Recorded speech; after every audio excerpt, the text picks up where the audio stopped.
Jay, that's strangely close to Daniel Jones from the Giants. Daniel, is that you? Beat the Chiefs. Show me. If the Broncos and Russell Wilson can show me that they can beat the Chiefs, then I will start believing. The crowd up. And so are this defense, and Kansas City won't snap the ball again. The Denver Broncos have beaten the Kansas City Chiefs. David Montgomery on the Lions, former Bear, gonna make this his revenge game for sure. David Montgomery gets the touchdown that ices the game. No! And there's the flag. There's flags. There's flags. There's flags. There's flags. Snap. Hold. Kick. Denver wins! Denver wins! Let's go! They open. No! What happened? Oh shit.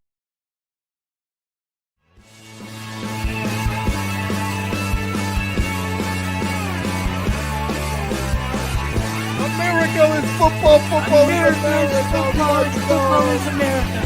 If you don't like it, you can kiss your candy ass for the moment in time. I don't give a damn. Oh my god. No! You loved it. It's 30-27. Chiefs win. Chiefs win 30-20.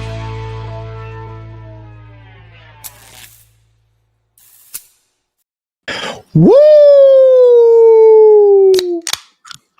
What up, everybody? Welcome back to Only Football. Kyle.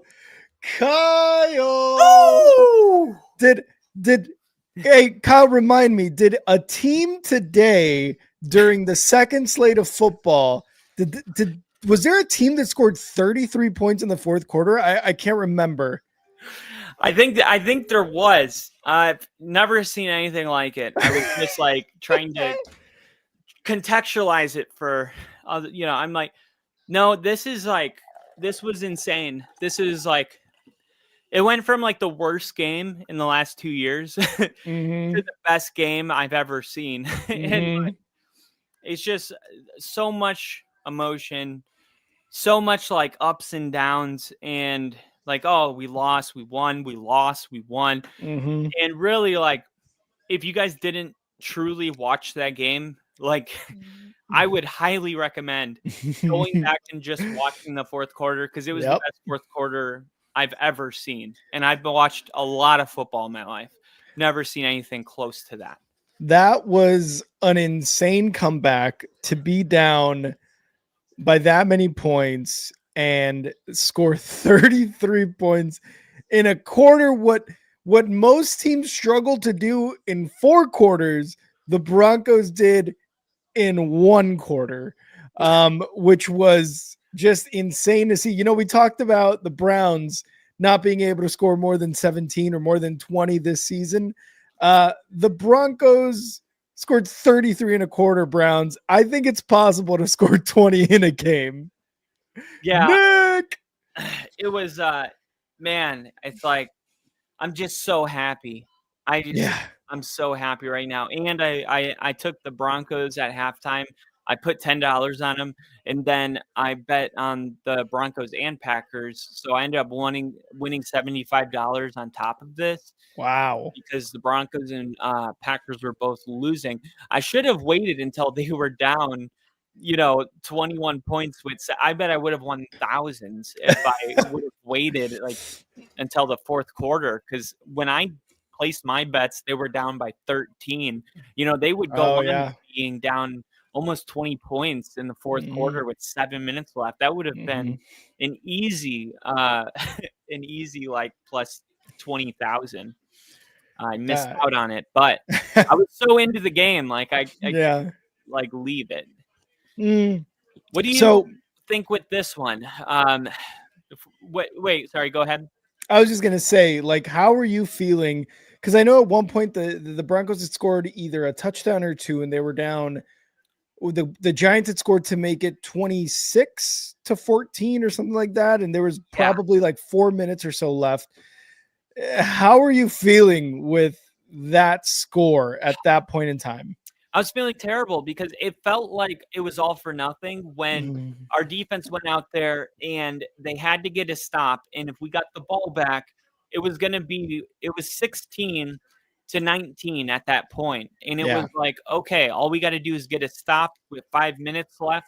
We kick a field goal and it's tied up. Mhm. And they end up on 3rd and 12 getting a penalty. It's 3rd and 19. Yeah. And the ball gets tipped and it lands in the tight end's hands and it's a 50-yard touchdown.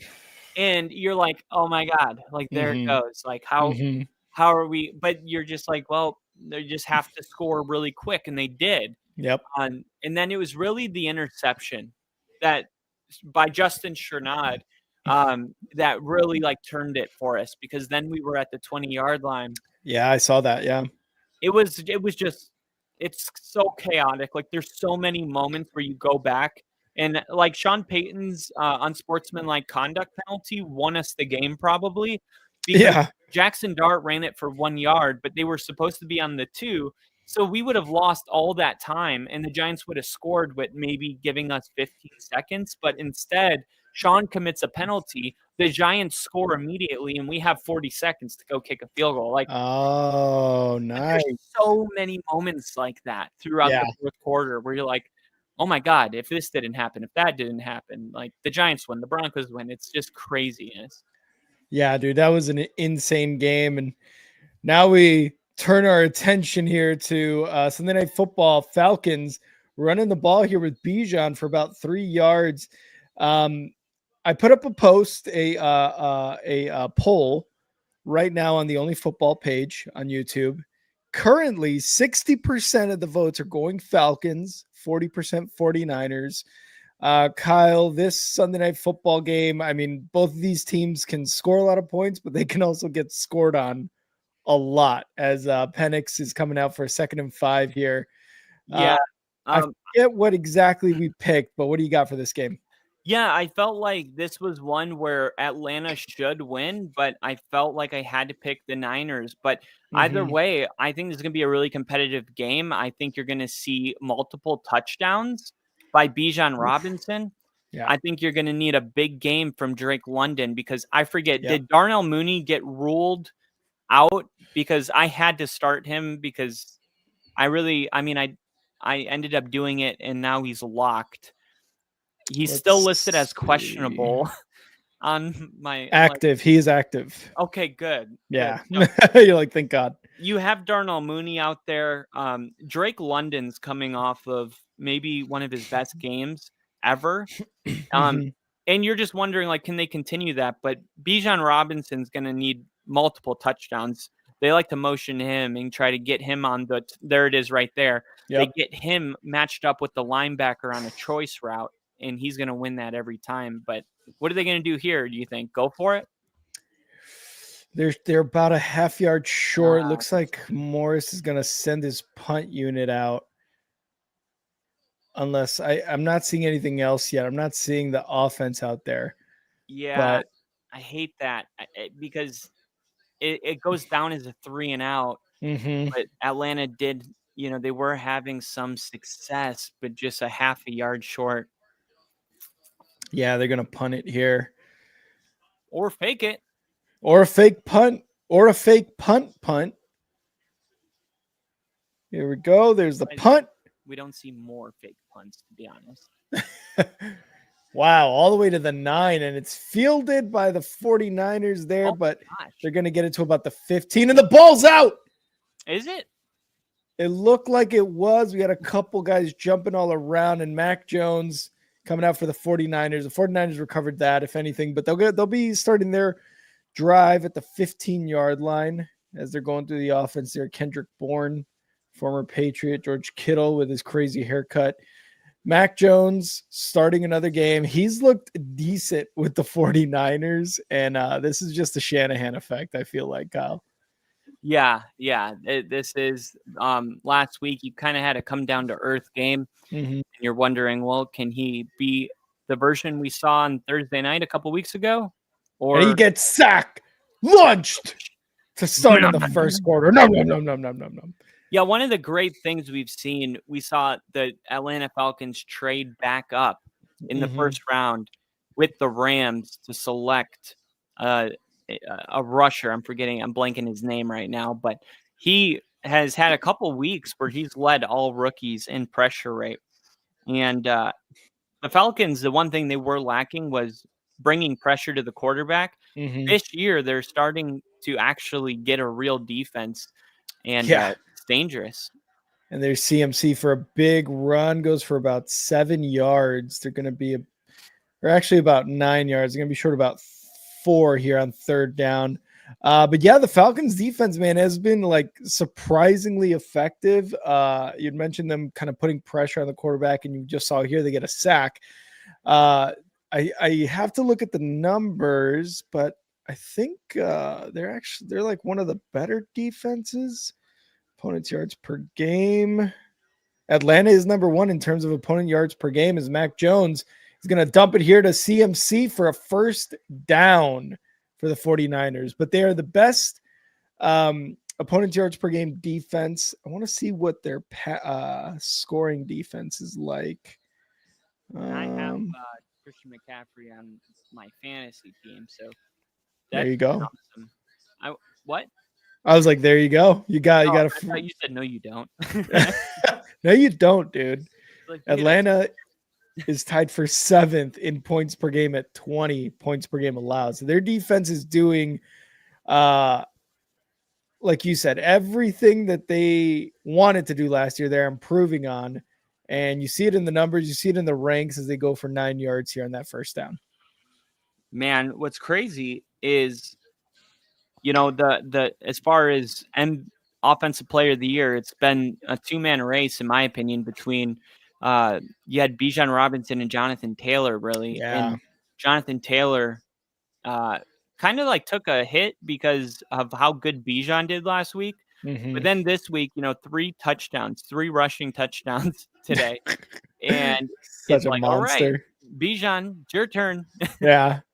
Yeah, Jonathan Taylor, and here we go, Robinson Jr., Brian Robinson Jr. for the 49ers gets a first down. That dude, it was like, our team is elite. All right, it's time for me to be elite, which, by the way, the Colts, Jinja, they look really good. I wasn't on the stream for the games, but I was watching Red Zone, and they look good. They look really good. The Colts do. Yeah, they just more of the same, out of the Colts. And a quick throw there. I believe that was Kittle. No, it was another tight end, number 89, gets a first down here for the 49ers. We are getting Kittle back today. So that is, he's been out for quite a while. Oh, that's right. He's been out since what, week 2? Maybe week 1? I think week 1 or week 2, yeah. Mac Jones looking, and he's just going to throw it to the ground near. It's supposed to be a running back screen there, and it just the pressure from Atlanta is getting to him. Yeah, and Drake London, man, he's been amazing this year. Do you think a big game is coming for Drake London? I don't know. I think he had like 180 yards last week or something. Oh, wow. Something ridiculous. Like, I mean, that's a big game right there already. Yeah. I mean, he should be able to continue his success. I'm not really sure how San Francisco is. I mean, they're good in points per game. I just don't know how their secondary really is. And I'm going to do passing defense. Let me see. Drake London game logs, stats, game logs. Here we go. So last week he had 32 points. He had 158 receiving yards, 10 catches, and a receiving touchdown on 16 targets. Oh, wow. So Darnell Mooney, he should decrease the amount of targets, but we'll see how effective he still is. And pressure there from the Falcons causes Mac Jones to throw that ball away. That is a 4th and 9 now. So the 49ers, I don't know where they're at exactly in the field. They're close to midfield, so they're probably going to punt it here. The 49ers are 18th, bottom half of the league in passing yards per game. So, I mean, we could see another big game from Drake London, and even, Darnell Mooney gets involved in there against this passing defense. Yeah, and there's a world where both of these players contribute to the offense. It's not one or the other, but it's just maybe he doesn't have 18 targets. Maybe it's more like 10, 11, but still, both get close to 100 yards and a couple touchdowns. And that punt goes into the end zone. It's going to be a touchback. Crafty, there's no talking behind your back this stream yet. I want to put the yet there. Not yet. Yeah. Danny Dimes. Yeah, man, I said it, Crafty. They're looking really, really good. I'm excited to see. So I did a little homework for this game, especially about Raheem Morris, head coach for the Falcons. He used to be the defensive coordinator for the Rams and Buccaneers. And that kind of ties into what they like to run, because I was studying the Bucs and the way that they run their defense. And what I've found is they actually don't have that complicated of an offense. They run cover 3 and cover 4, but they have 3 different fronts that they use. So they line up differently at the line of scrimmage. So your front 5, they'll line up in different ways. Sometimes they'll overload one side and then they'll bring in a free rusher. So if you think about it, the tackle's like, I got this guy. Then you got the guard that's like, I got this guy. But then there's a third guy who the running back's responsible for blocking.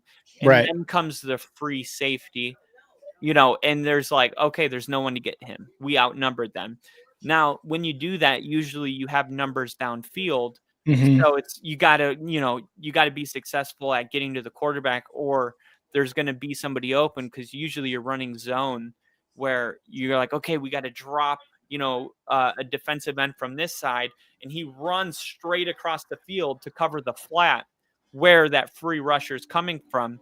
But for Raheem Morris, you got multiple and hybrid fronts, frequently mixes 3-4, 3 down linemen, 4 linebackers, and 4-3 with 4 down linemen and 3 backers. So you're going to see a lot of that, a lot of pre-snap, but then shifting into sub packages, whether it's nickel or dime, for pass heavy situations. And then Tampa 2 influences.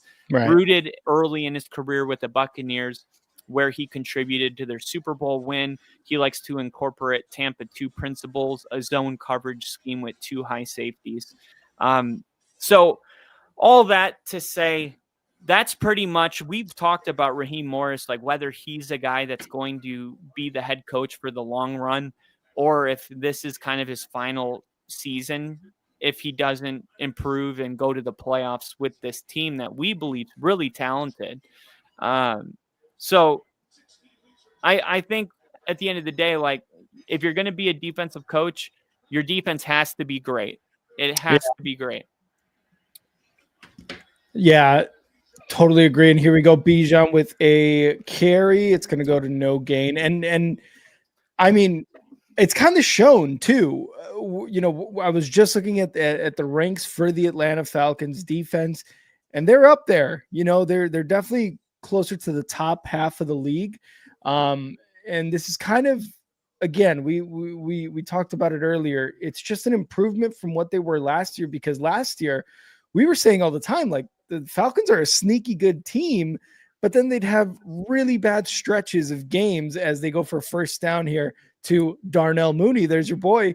But it seems to have gotten much, much better. And like you said, Raheem Morris, if he wants to continue to coach this team, you have to continue the dominance on defense. You've got to win games, and you've got to go to the playoffs. I mean, it's going to be tough with Baker and the Bucs up top the division for 5 years in a row, but this seems to be like the best version of this Atlanta team over the past couple of years that they've had that can really make a strive, I guess, towards that division title. And Kyle Pitts over the middle for a first down, but there is a flag. Kyle Pitts, there he is. It looked like the throwing motion took a while there for Penix. Oh, there's a holding call. It's going to be, it's going to come back.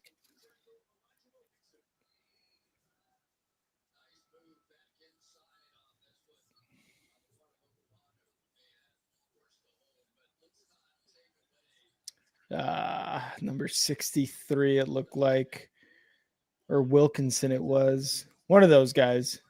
Takes away that Kyle Pitts. Oh man, that catch. And Kyle Pitts is like, bro, come on. I've been struggling to get my career going. Here we go. 1st and 20. See if they can get some of that yards back. And Robinson up the middle for about 4 yards or so. That's amazing when you can just, hey, we're at 1st and 20. We need to get some of the yards back, and you can just drop back and hand it to your running back, and he can pick up 8. That's just such a luxury. And I think he's kind of become the consensus number 1 running back this year. The way he has played every week, just unstoppable. Yeah, dude, like you said, he's definitely up there for offensive player of the year, and it's going to be a big catch on 2nd and 13. That should be going right there for about 10 yards. 3rd and 3 coming up. Yeah, I guess I never noticed. Michael Penix has a really long release, which isn't great. I'm watching him throw, and it's just like, it seems like the throwing motion for him takes a while. Like from kind of cranking it back. Decision to release. Like he doesn't have a really quick release. Yeah. Like you'll notice it once you'll see here. Let's see. 3rd and 3. It should be a quick ball out situation, so it'll show up here.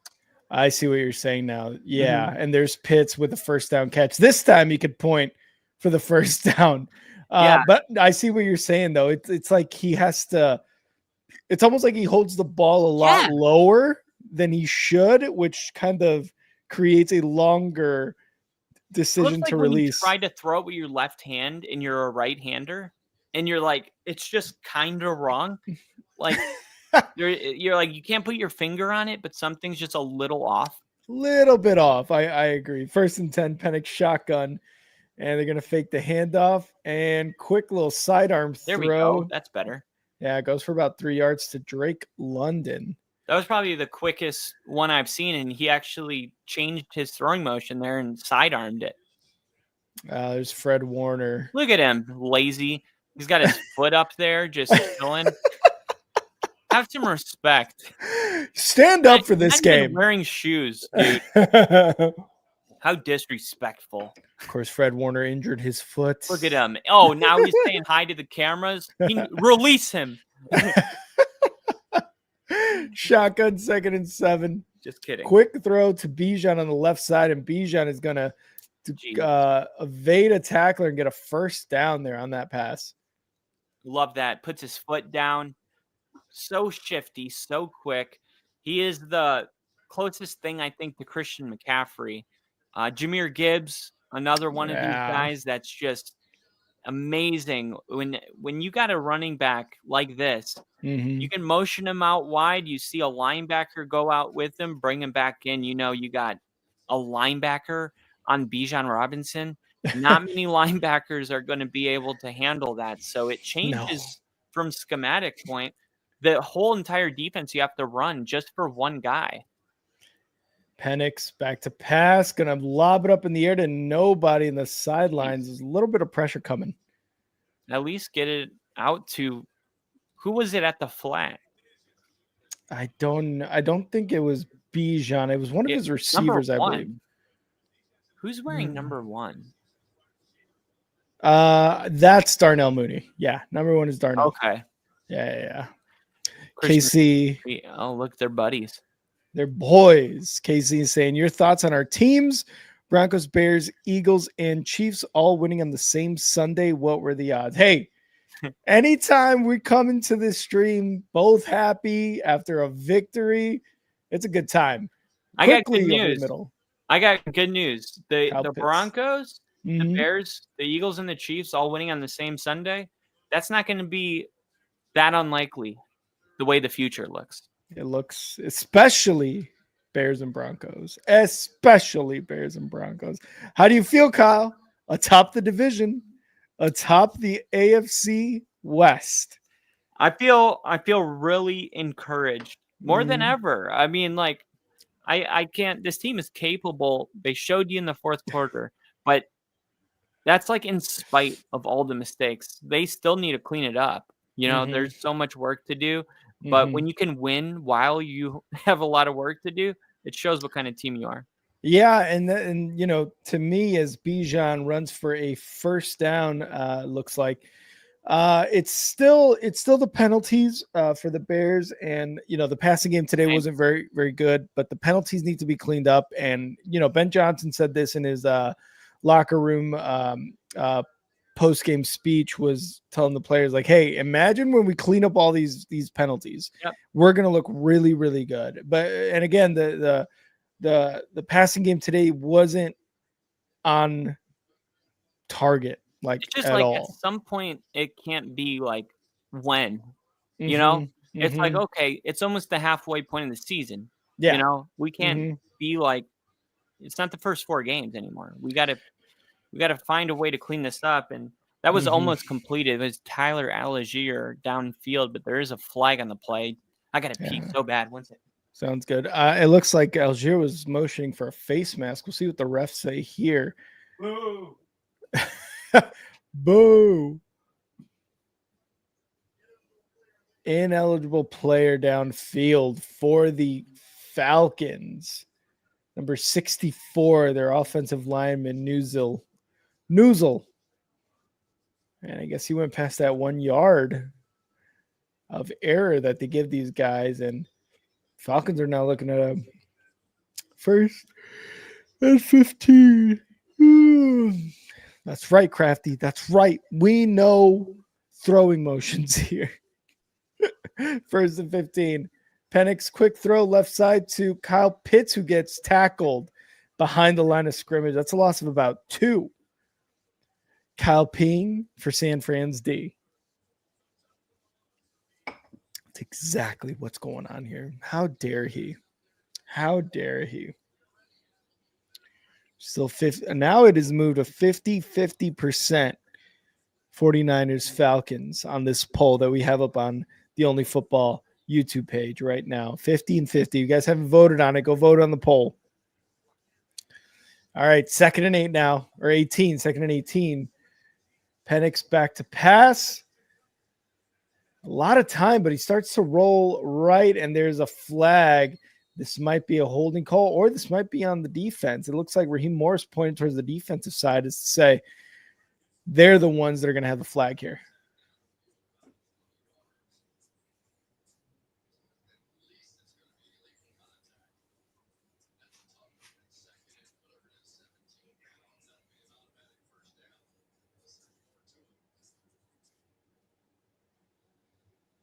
Also, the Cowboys, man, geez, the Cowboys, they killed the Commanders 44-22. They doubled their score.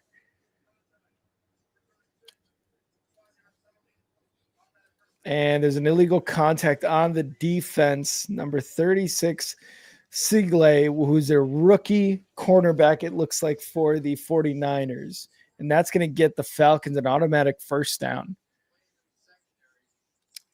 Crazy to hear Kyle's change from agony to ecstasy during the game. Yeah, Kyle and I have both been on stream at the same time when both of our teams are struggling and when both of our teams come out with dubs, and I pick the dubs every time. But it is very funny to just kind of listen back and just be like, God, I was so negative during that stream, or I was so mad during that stream. I mean, I have meltdowns after the Bears lose almost. So yeah, totally get it. Totally get it.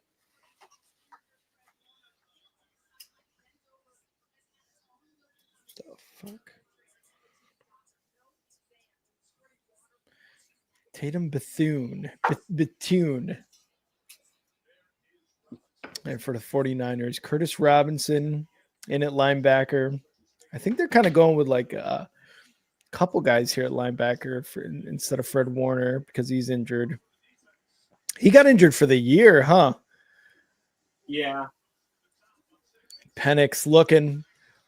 He's rolling right now or left. Now he's going right.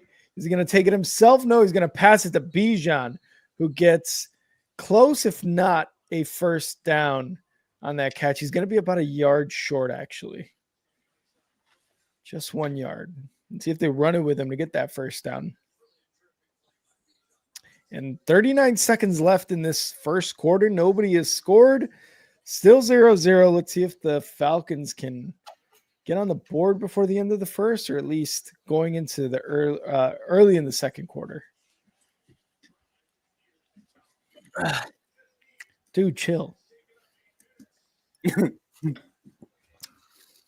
Hand it off. Algier up the middle, and he's going to get a first down. This drive has taken the whole first quarter. Yeah. And that's going to be the end of the first, right? Wow. Right here, yeah. 8 minutes on this drive. This is the second drive for Atlanta. The 49ers have only had one so far. As a fan, I hate when that happens. Like the whole first quarter taken up? Yeah, it's like you wait all week, and then your team gets the ball once, and the first quarter's over. You're like, come on. Like, yeah. That's kind of how I felt during the Bears game. I was like, really? A 3 and out here? Or I think they had like 6 total plays, something like that.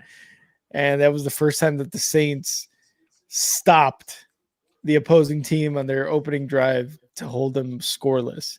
Of course, Bears intercepted not too long after that and got the ball back, got some points on the board. But yeah, I feel that. And you know what was cool too? I was watching a lot of the post-game stuff for the Bears. Ben Johnson had one game ball to give, and it was to Dennis Allen, defensive coordinator. And he was like, Dennis Allen wasn't necessarily talking about what this game meant to him returning to New Orleans, or not returning to New Orleans, but facing his former team, after being fired as the head coach. But the players were definitely like, oh, we were thinking about it, and we wanted to win this one for Dennis. And they got 4 turnovers. They got 4 sacks. They only let up 14 points. And Dennis Allen had, Ben Johnson gave him the game ball, and Dennis Allen said, hey, man, sometimes you're not meant to be where you're at. And I love being here, change of scenery can help. And I love being here, and you guys did well. But 4 is not good enough. Let's go for 5. And I was like, let's go. I love that. what do you mean? What do they mean 4 is not good enough? 4 in a row. 4 games. Yeah, 4 games in a row. So I love the 4-game win streak. This is awesome. This is like the best the Bears have looked in a really long time.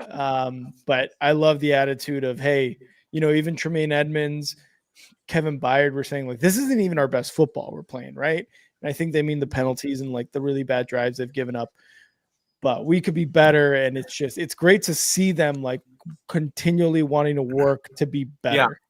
And I feel like in order to be good enough to make it to the NFL, like I feel like that's got to be everyone's mindset.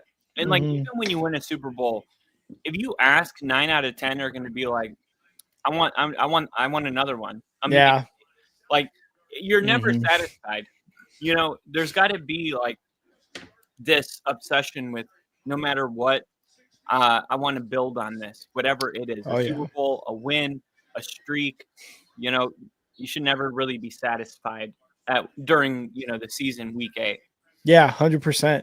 Going into the next week, and you want to hear your players say that. And I think that was something that we talked about it, man. Like I was saying, like I was watching the games, the second slate, and Bo Nix took over. Bo Nix, he had 2 rushing touchdowns today in the fourth quarter. That's one of the things that I was, kind of talking about him from last year. Even in that playoff game against the Buffalo Bills, I was like, this guy is trying to take it all himself and do it all himself. And I'm not saying that he has to, but it's good to have that kind of leader as your quarterback to be like inspired by him. Yeah. Like, well, if this guy's putting his body on the line, what am I doing and what can I do better to also get a win? That's kind of what fans are all saying right now is like, whether it's memes of Bo Nix in the fourth quarter and it's a picture of Manning but the main thing is like, hey, Sean, like, or it'll say like when Bo Nix is given more than a screen pass, like look what he can do.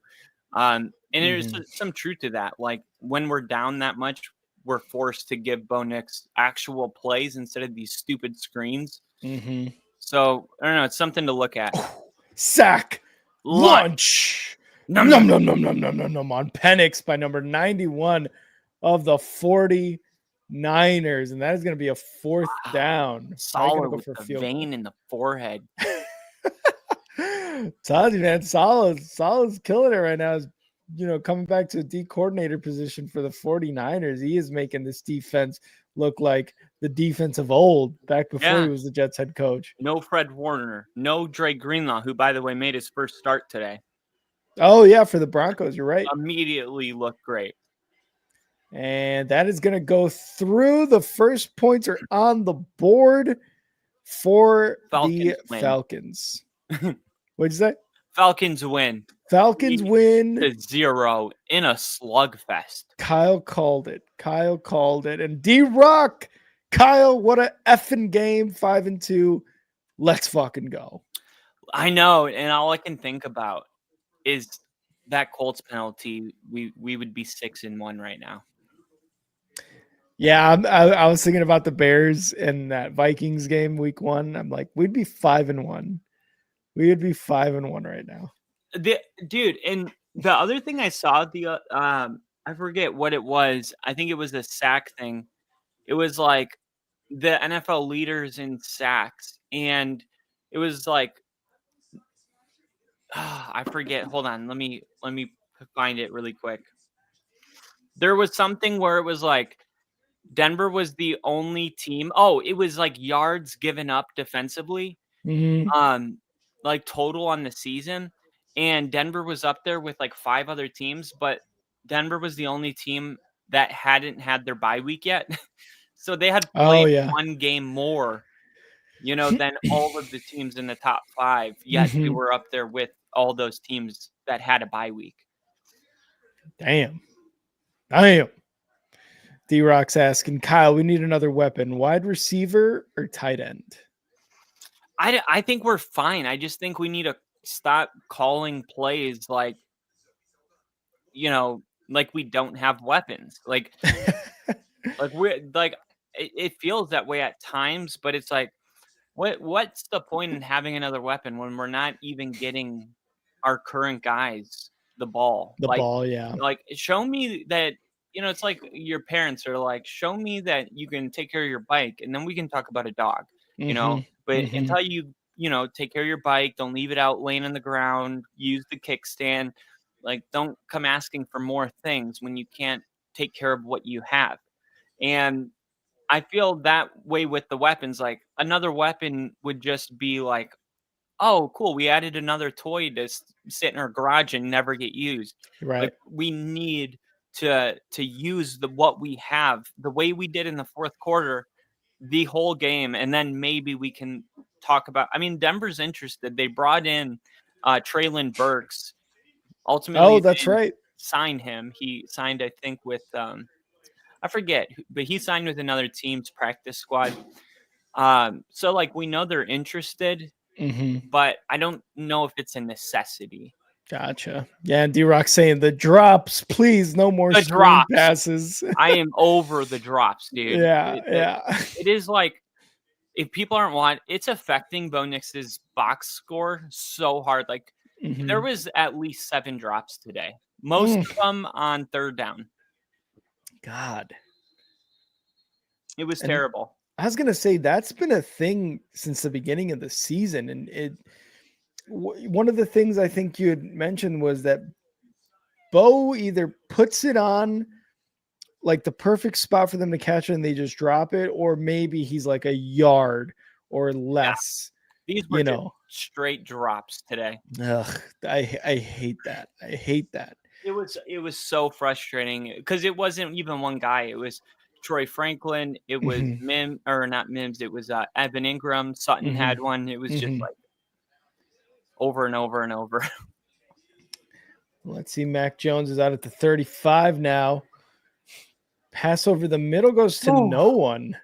That looked like a couple of Bo Nix's passes today where you're like, whoa, that didn't look great. But then Yeah. the other thing is, too, the quarterback's always going to get blamed when a throw looks this way, but sometimes there's execution question marks. And a lot of our screen plays today didn't work because our receivers weren't blocking. They were just getting beat. So Yeah. a lot of it comes down to execution. Christian McCaffrey has had to carry the bulk of the load. Mhm. And when you look at his numbers, they're good, but he's actually averaging like 3 yards a carry. And they just are just riding it like, they just keep giving him the ball. He is maybe the most valuable player to any team Mhm. right now is Christian McCaffrey outside of the quarterback position. Yeah. I don't know if the 49ers I know they're not 4-2 without him, but I don't know Yeah. if they even have more than one win without him. And a big pass for a first down to Juwan Jennings, crossing the midfield mark for Mac Jones. It was so funny. Mac Jones was coming up off that sack, and his face just gave like annoyed. It was so funny, but talked about the execution. Again, the Falcons are putting a lot of pressure on Mac Jones early, but Mac Jones able to get that to Juwan Jennings for first down at the Atlanta 46-yard line. And I'm going to hand it off to CMC, and he's going to get about 5 yards on that carry. 2nd and 5 coming up for the 49ers. And like you said, CMC seems to be carrying the load here for this 49ers team. Injuries up and down. I mean, Kittle was out for so long. Juwan Jennings was out for the beginning of the season. And he's been doing really, really well. And a guy who's always, scared of injury. And here's a big run for a first down for Christian McCaffrey. Shows his toughness, shedding a tackle or two and getting through a couple guys there to finish off the run. What, did Rick try to shit on the Colts? No, Ginger. I was saying that the Colts, I mean, honestly, the Colts are probably the best team in the AFC right now. And I'm actually going to look at the standings here. Buffalo has struggled the last 2 weeks. New England looks better. They've looked really good throughout this season as McCaffrey takes it up the gut for about 2 yards. Pittsburgh, there's definitely, you like what you see in there. But yeah, the Colts, man, the Colts look like the best team in the AFC. And the record shows it. 6-1. 5-2 in New England and Denver. The Broncos are behind them. But yeah, the Colts look like the best team in the AFC right now. Here we go. 2nd and 8. Back to pass. Quick throw. Oh, intercepted off the tip by Atlanta. And they're going to take it to the 35-yard line off the Juwan Jennings tipped pass. That is the first takeaway for Atlanta tonight. Word on the street is that Moore on the Bears isn't happy in Chi-Town and wants to go to the Mile High City. Nope. No way. We'll keep Moore. Thank you, D-Rock, but thank you, but no thank you. I'd rather keep DJ Moore. We're keeping DJ. He's happy in Chicago. It was definitely last season's losing streak that made him that made it look, and then he was unhappy for sure. His play had gone down, his stats had gone down, touchdowns had gone down, but we're keeping DJ D-Rock. But keep dreaming. We'll Keep take dreaming. DJ Moore. That's what he was trying to say. No, we can't. We don't have the money for that. Yeah, and he has a pretty friendly contract, team-friendly contract that we signed him to, extended him to last season before the year started. Ah, And they just got an like interception, Kyle. $100 million contract though. What's that? Is he making over $100 million? I think it was like a 90 million extension, something like that. I always thought it was 100. DJ Moore contract. Oh, 4-year, 110 mil. Yeah, How much? 110. 110. Yeah. Look, this is Brian Burns. James Palmer reported this. He's like the Broncos insider. This is Brian Burns, like in the Broncos locker room or walking back to the visitor locker room.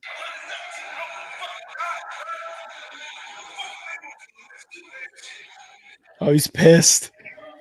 He's screaming, and guess who's walking right next to him? Russell Wilson. Oh no! That's funny. That's funny. He's like, that's some fucking stupid ass shit. And like Russell Wilson's just walking like super serious, robotic. Like, he's like, if I was quarterback, I wouldn't have lost that. And everybody's like, yeah, you would have, Russell. Yeah, you would have. Exactly. Dude, oh my gosh. This is crazy.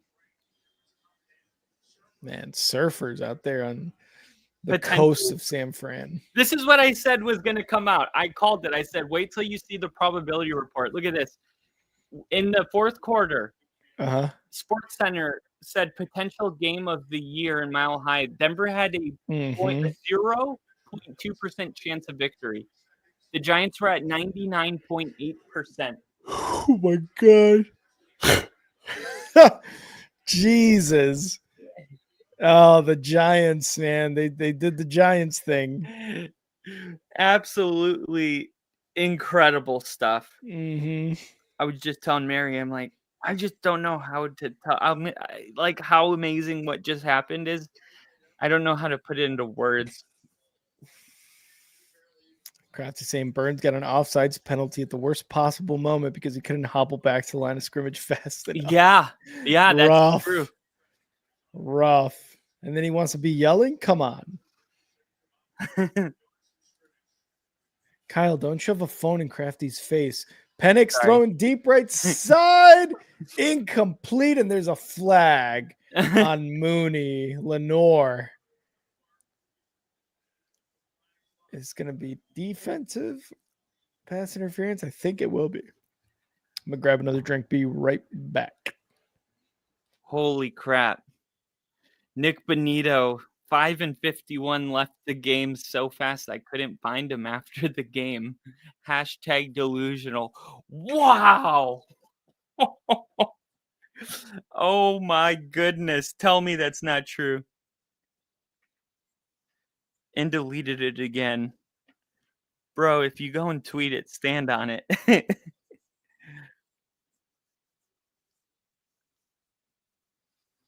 That's hilarious. This is insane. 1st and 10. Let's see if the 49ers can go down 10-0.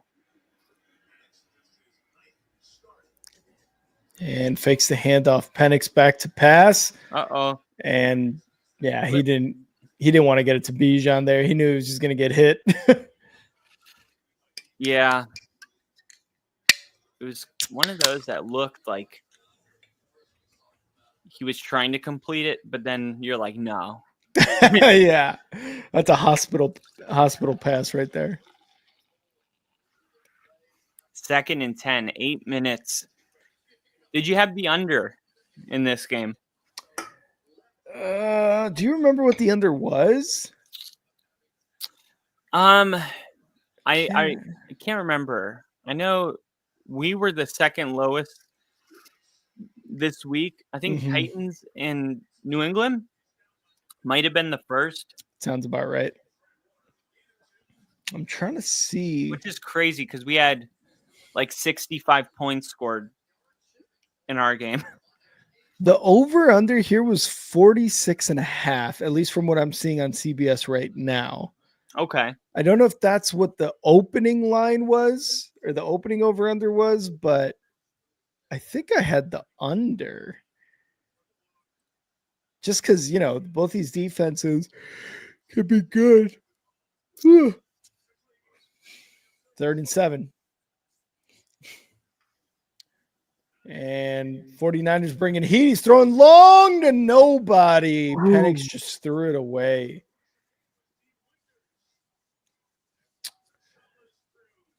Man, with the pressure coming down from the 49ers, that's just a smart play to go with. I know Falcons fans, and if I was a Falcon fan, I'd probably be very frustrated with what just happened. But at the end of the day, that's probably the smartest move you can make. And it looked like Mooney may have had a step on his guy, though. The Bears with 4 sacks. 4 sacks, 4 takeaways, 44 rush yards allowed, and 4 wins in a row. The rule of 4. Wow. I think I wrote this perfectly finally. I put, if I told you only these 2 things. Number 1, the Broncos will be down 19-0 to start the 4th quarter. Number 2, the Giants will score more points in the 4th quarter than any other quarter. Number 3, the Broncos will win. The Giants scored more points in the 4th quarter than they did in any other quarter, and they went into it up 19-0. Wow. And they didn't score again, huh? Well, they scored 2 touchdowns in the 4th. Oh, they did score for 2 in That's the 4th. what I'm saying. The Giants scored more points in the 4th quarter than any other quarter. And they went into it up 19-0. That missed extra point by the Giants kicker was huge. The last one. Yeah, I mean, that one was huge. But if you think about it, both of them are. Because if he makes both of them, we need a touchdown. If he makes one of them, we tie it. Yep.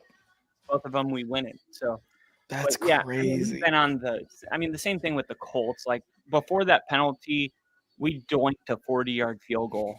And, that would have made it so the Colts would have needed a touchdown. They couldn't have kicked the 60-yard field goal. So, all I'm saying is it feels good to be on the other side of some of these misfortunes. Mm-hmm. And their kicker, Jude McAdamney,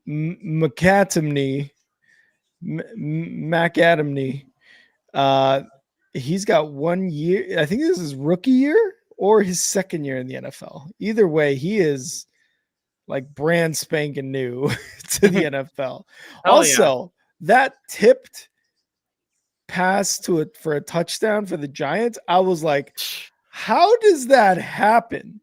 That was an insane touchdown. I know. I can't believe that wasn't the knife in the back right there. Yeah. I was kind of thinking the same thing. I was like, that's just one of those things that happens and you're just like, well, game was over, but Broncos didn't give up. Broncos did not give up. It's amazing. We've seen some really cool comebacks, like the week 1 Bills and Detroit, or Bills and Ravens. That's why I always say, man, anything can happen. You really got to watch till the end. Big first down run here by McCaffrey. McCaffrey, let's go. Juszczyk, the lead blocker there, made way for McCaffrey to get that first down, about 12 yards on that run. Now, here's a guy, Chris Collinsworth, who just wears pink ties and looks great doing it. I wonder if Brock Purdy will be back next week for the 49ers. And here's McCaffrey again running up the gut, 6 yards. 7 minutes, 13 seconds left in the second quarter. The first quarter just flew right by. Only 3 points been scored in this game so far. Yeah, it's been kind of, I guess, I think it feels like most teams, both teams are moving the ball. Mm-hmm. It's just when they get on the fringe, drives are either stopping and or they're just getting close and not. Oh, there's McCaffrey. Just ran him over on an Atlanta Falcon into Falcons territory. My God. It's definitely a matter of time before either McCaffrey or Bijan take one to the house. We know that both of these two running backs, it's really a measuring stick game for Bijan, in my opinion, because Christian McCaffrey, he's been proving all year that like he's still the best running back in the NFL. And Bijan has a chance to kind of dethrone him today with a bigger game. Yeah, they're going to hand it off. This time it is not to CMC, but who is that? Oh, Brian Robinson Jr., who takes the rush there.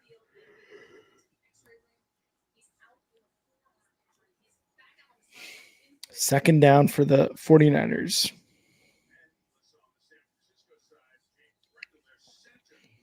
Dude, Dallas destroyed the Commanders. Green Bay wins an ugly one in Arizona, and the Chargers looked really bad against the Colts. Yep. I think the biggest surprise was Dallas just absolutely annihilating the Commanders. They've lost 2 in a row now. Yeah, it's hard to judge because we know that the Chargers, they're just not healthy right now.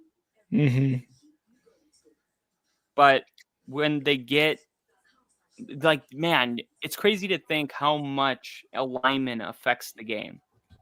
Because what? Just a lineman being out. Because when you look at like Justin Herbert, his time to throw, it goes down significantly because he's trying to help his line by not holding the ball too long. But his depth of target goes down a ton. It goes from 7 yards per throw to like 4.8. So it's like the entire offense, the identity, like everything changes completely just with Joe Alt gone. And they turn into a whole new team, and it's just not who they are. And when you can't be your identity, you're going to lose a lot of games. And it's like the Chargers are just hoping they can get Joe Alt back and they can get back to their identity when they're, beating teams like the Broncos and the Chiefs and, whoever else. They think they can beat anybody when they're at their best, but they just haven't been able to be healthy in 4 weeks now. Yeah, and in those 4 weeks, I mean, they're looking at a 1-3 record. They lost against the Giants 21-18. The loss against the Commanders 27-10, which they looked really bad in as well. They win against Miami, but 29-27, very close win, and then they lose to the Colts 38-24, and it didn't even look like a 38-24 game. It looked like a 38-14 maybe game, it was that bad for the Chargers throughout. And I mean, Rashawn Slater and Joe Alt being out, Rashawn being out for the entire season before it even started, and then Joe Alt now during the season. Yeah, man, it takes a huge hit on the offensive efficiency, and especially for Herbert, who the first 3 weeks of the season looked like a early MVP candidate, Yeah.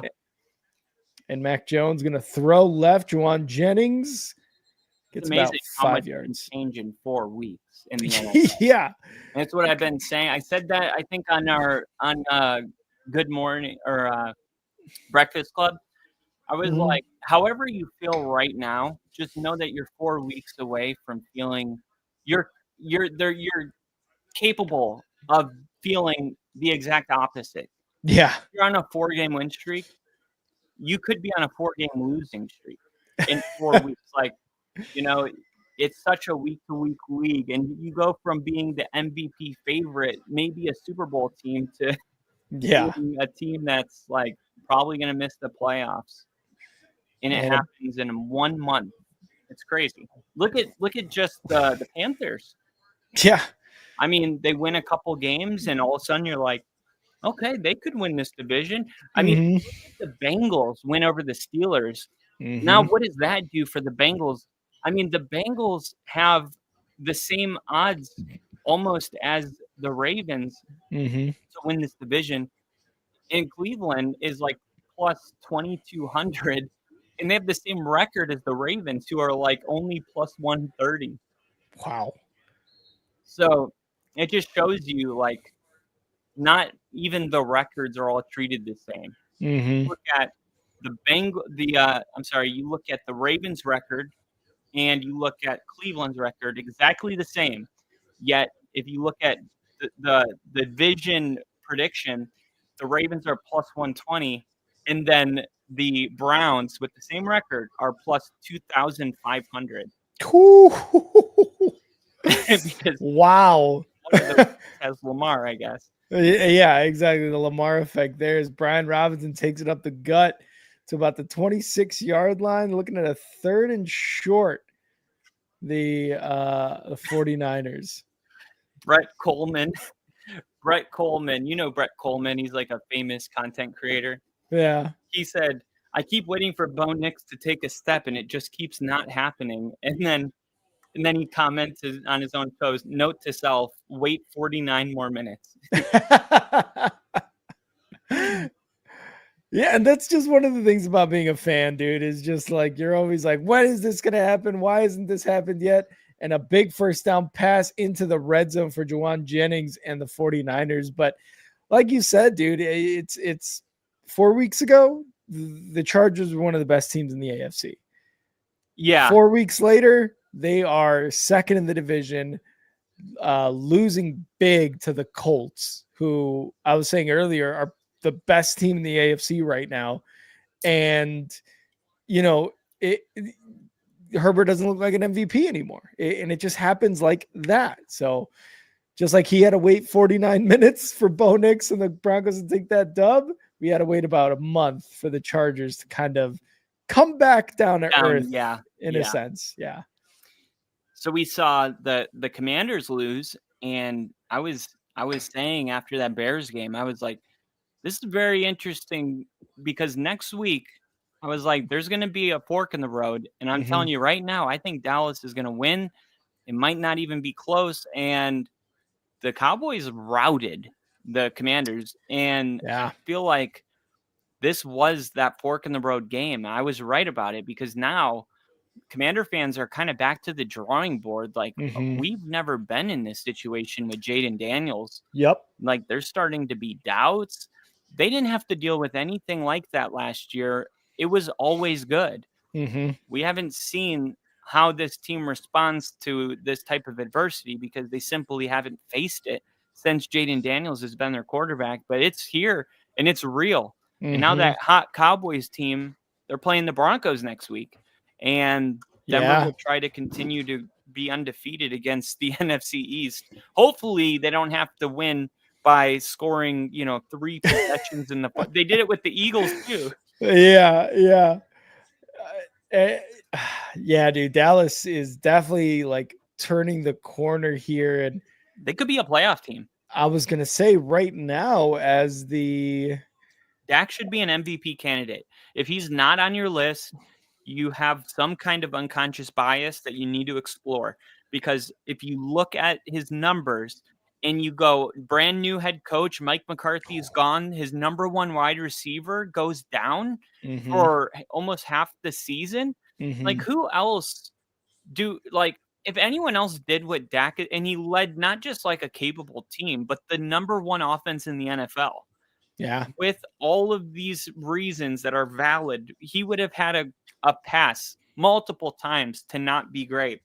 And yet, he refuses, and he just keeps producing in the face of all of this. And I'm like, how is that guy not arguably the most valuable player in the NFL right now? Yeah, would any other quarterback be able to do this? I don't know. It would be tough. And, you'd mentioned the Commanders kind of realizing that this isn't last year, and not necessarily realizing it, but just being in this season, it is not going the way that they had planned after how things went so well last year. Jane Daniels had a hamstring injury after this game. So we'll see how this Commanders team can kind of come back for or handle adversity, because like you said, like last year, it was a great ride of a season that they had all the way to the NFC Championship. And now their star quarterback is hurt. Scary Terry has been injured and has definitely not been himself even when he's been on the field. Yeah. What's that? He's been asked. I have him on my fantasy team. He's not even startable. And even Debo has struggled quite a bit. It seemed like the run game with Bill Krosky-Merritt was looking good. And then, last week against the Bears on Monday Night Football, they did a really good job at stopping him. Things right now, this is what you need to do as a team. You need to be able to take all of this and just try to get above it. That's how, and that, you'll see how you come out, but you got to do your best, because adversity is going to happen all season, if not for many seasons. And McCaffrey gets to the 1 yard line, first and goal coming up. I was hoping he was going to get in. Sorry, I wasn't. I just, I had McCaffrey and I saw him get open and I was like, is he going to throw it to him? And I was going to say, lofted it up. But yeah, dude, you're so right. And I think whatever happens in the next 3 weeks, it could break the Commanders if they're not careful. Yeah. Their season could come to a abrupt halt in the next 3 weeks. Especially after last year, you don't want that to happen at all. Yeah, and I think part of it is just I don't believe Jaden's healthy, and we've seen this time and time again where as long as the quarterback's on the field, the fans don't care. They expect that other version of Jaden Daniels. Don't be the same type of franchise that cuts Baker Mayfield after playing hurt just to see him be an MVP favorite somewhere else. Like, exactly. And McCaffrey, yes, up the middle for a touchdown. I was gonna say, when you said, "Man, I thought he was gonna get it," I was like, "He's about to. He's about to. They're gonna hand it off." Boom. Boom. Jets. D-Rock saying, "I have a query. If you have to choose between Sweet Feet Peyton or the 85 Bears." What's Sweet Pete Peyton? I don't know. Do you mean Sweetness? You mean like Walter Payton? Yeah, Sweetness was his nickname. Man, if I have to pick one individual player or the team, I think he means like between those 2 years. It's hard. It's always hard for me to judge years I wasn't alive for, though. Yeah, that's always difficult. I mean, you're like, I imagine it was great. Yeah, I can only imagine it was great. That's our only Super Bowl, which, by the way, I'm wearing the Champions hat. This is the post-dub fit right here. Only one Super Bowl. Sweetness. You gotta pump those numbers up. Those are rookie numbers in this racket. Those literally are rookie numbers. And my God, when we went in 07, I was like, this team's gonna keep going. And then they did.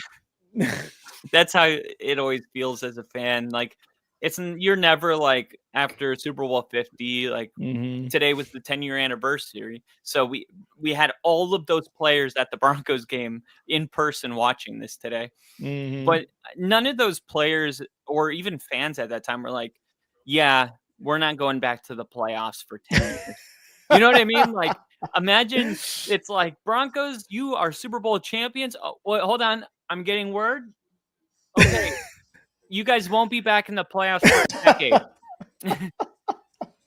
Who would have thought that was accurate? Like, that's good intel. The best defense in the league isn't going back to the playoffs. Like, this is a historic defense. That's not true. That's how I felt when, after the Bears went to the Super Bowl, because what did they do is they drafted Greg Olsen the following year, number 32 or whatever overall. And I was like, really? They drafted Greg Olsen? They drafted Greg Olsen. He was a Bear. Yeah. I always remembered him as a Panther, I believe. Because that regime after was so dumb and they traded Greg Olsen for nothing.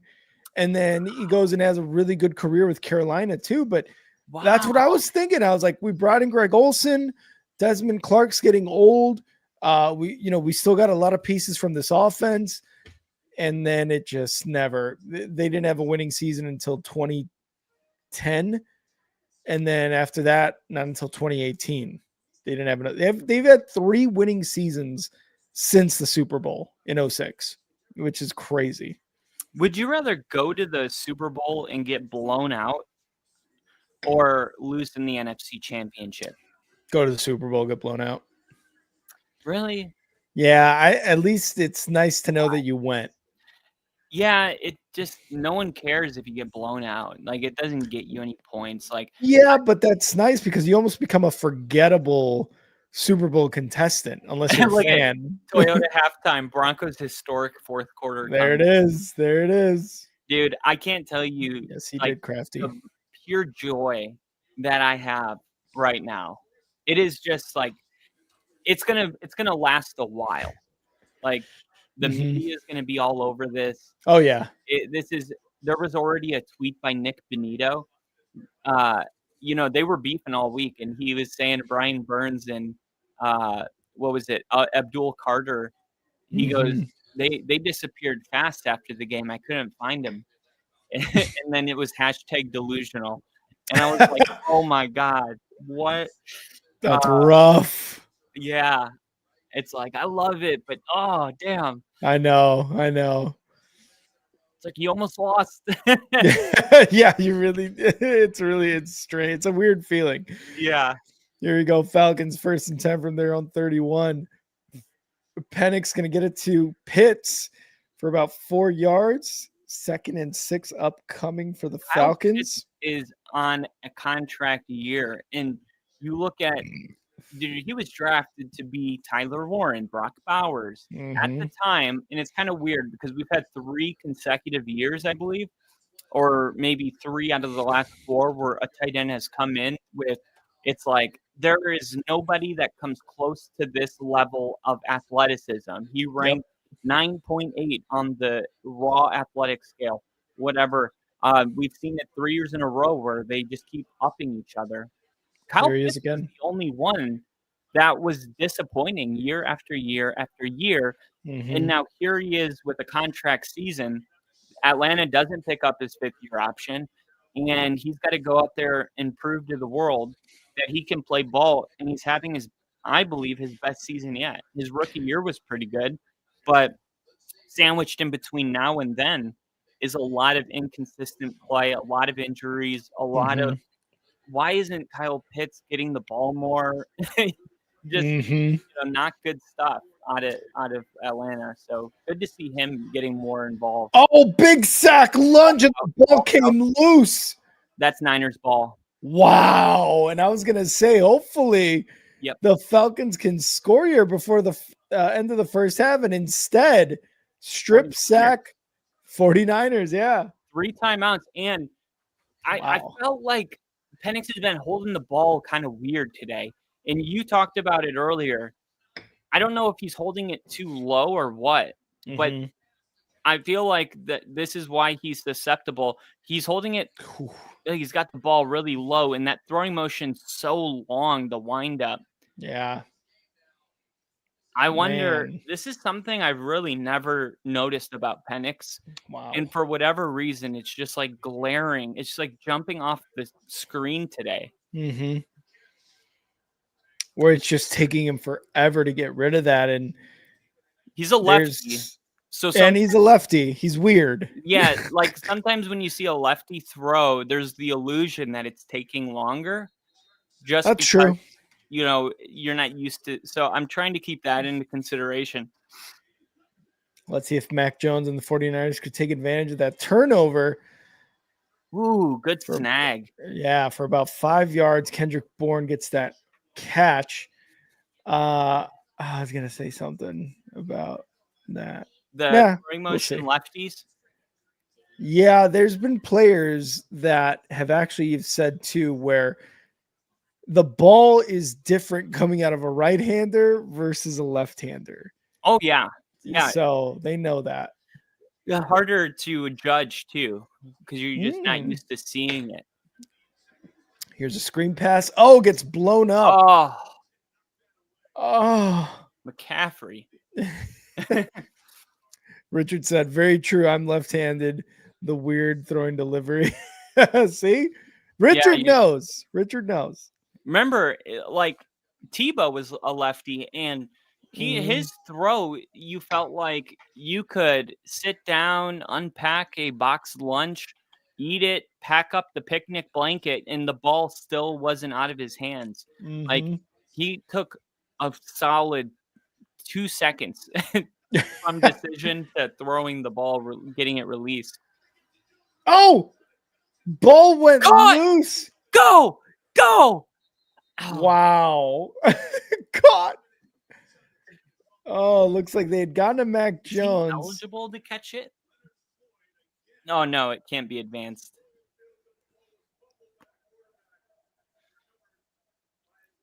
Fumbled and recovered by number 75. Yeah, but it can't be advanced. Yeah, so it's going to be a 4th down here for the 49ers. Leonard Floyd, former Bear. I just don't know if there's going to be a game this year that's going to outdo that one. That might be the game of the year. That was a good one. That was a very good one.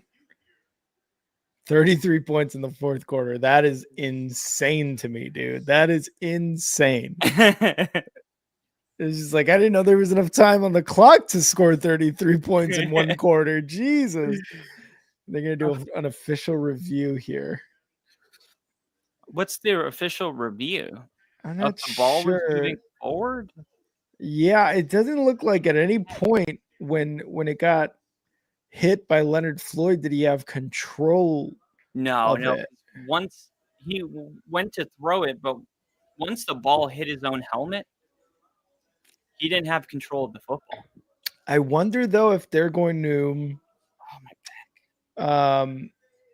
because there was forward motion on the ball coming from his hand, they're going to call it an incomplete pass.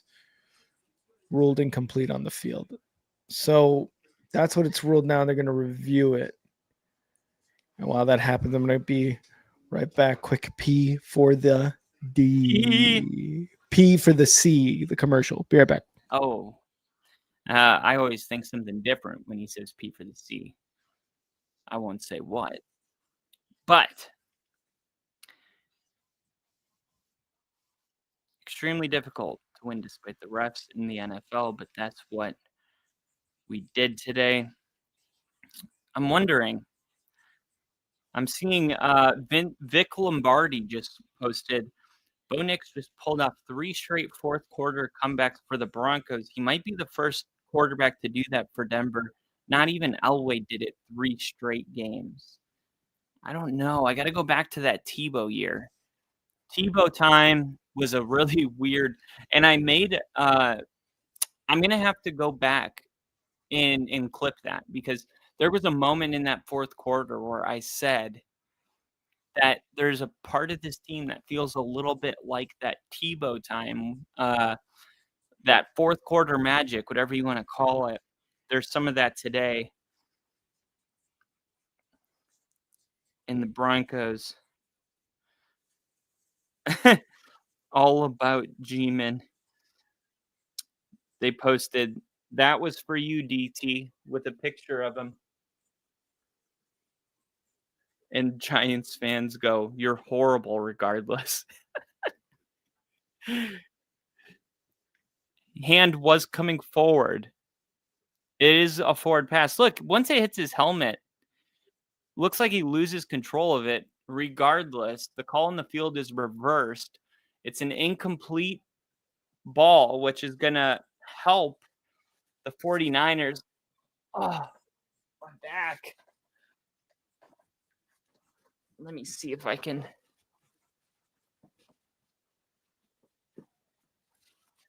Oh, there we go. Eddie Pinheiro. Look at this. And I have a button I can lift my desk up, which is kind of cool. All right. 55-yard attempt coming up from Eddie Pinheiro, who's had a late career resurgence. Snap, hold, kick is perfect.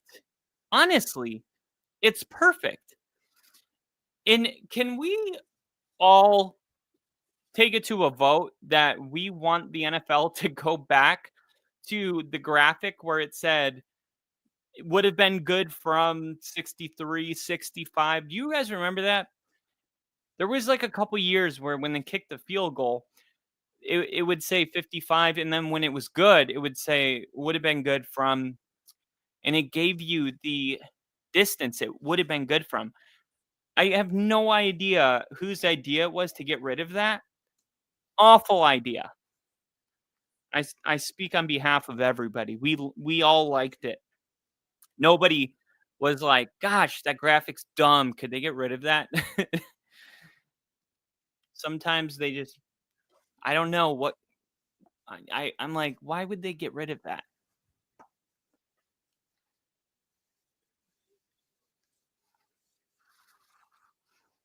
Eddie Pinheiro, 16 for 16 since they brought him in.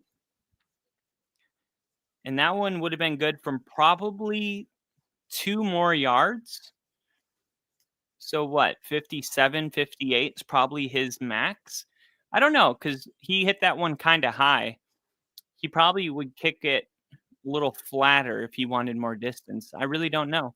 Oh, the ball's out. And the Falcons are able to pick it back up. And oh, he takes a huge hit. And what a camera angle that was on the return. And now the 49ers with 3 timeouts. I wonder if they're going to try to call their timeouts. You know what I mean? I mean, if I were San Francisco and I see the Falcons kind of falling apart here, I'm calling my timeouts. See if I can get the ball back. Oh, is that a free play? No flag. Caught. Why was that not a... I guess he didn't jump in the neutral zone? It looked like he jumped, didn't it?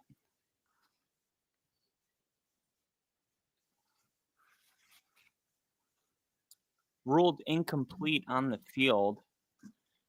Mac fumbled that ball off his own helmet. It's like the butt fumble, but helmet fumble. Penix caught! Darnell Mooney stays on his feet. Timeout, Atlanta. Yes. 2 catches now for 50 yards. There we go. Darnell Mooney.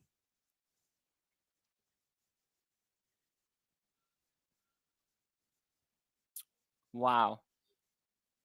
Christian McCaffrey with 17 points already.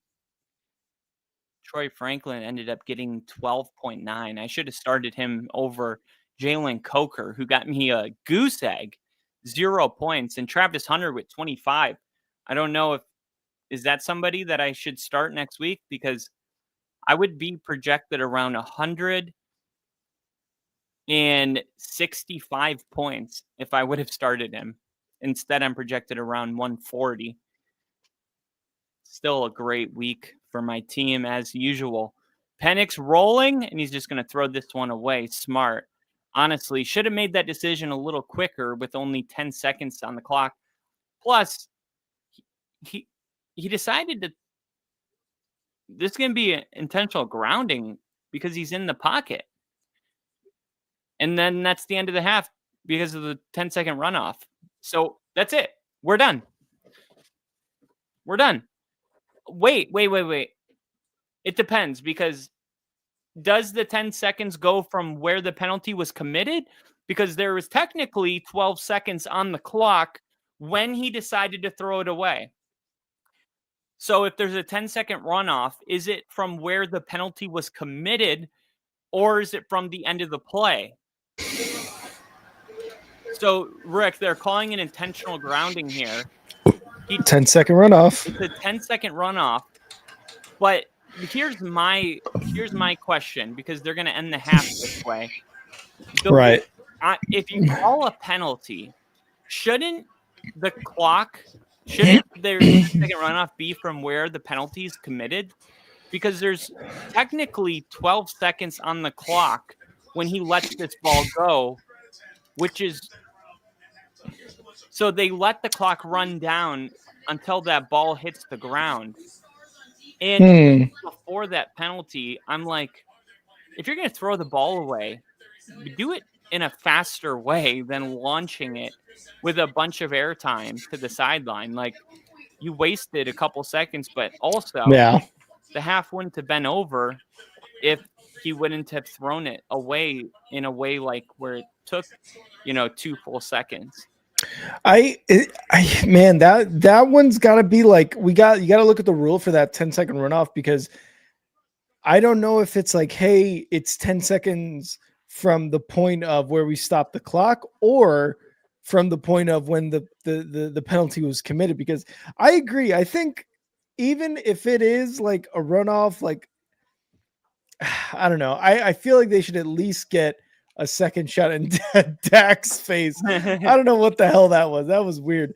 But it's like he's getting older and it looks weird on him. He almost looked like that laughing guy meme, like, you know what I mean? Like, I don't know, but I agree. I think maybe it should be from where it was called. And in this case, like you said, they would have had 2 seconds left to kick a field goal and at least make this a 1-score game. Yeah, I don't think it can be both. Like, I don't think it can be like, we're going to honor the seconds that came off the clock after we called the penalty. If it's in fact a penalty, I think the rule should be it's from wherever the penalty is committed. It's 10 seconds from that point. From that point. Yeah. Because I would agree with that. I would have no problems with that. Because the refs always are like, hey, adjust the time clock or the play clock to this. Adjust the actual clock. Yeah, adjust the actual clock back to this. So I wouldn't mind that being a part of the rule here for the 10-second runoff, because I get why they do it, because it's a punishment for, just doing an intentional grounding, but also it's like, all right, but at least give them a shot, Yeah. But if it happened against an opponent of the Bears, I'd be all for it. Yeah, because I'm like, how do other penalties work? I'm pretty sure, like, if there was any kind of play where, for instance, that fumble that happened, the 49er guy picks it up and he's running with the ball.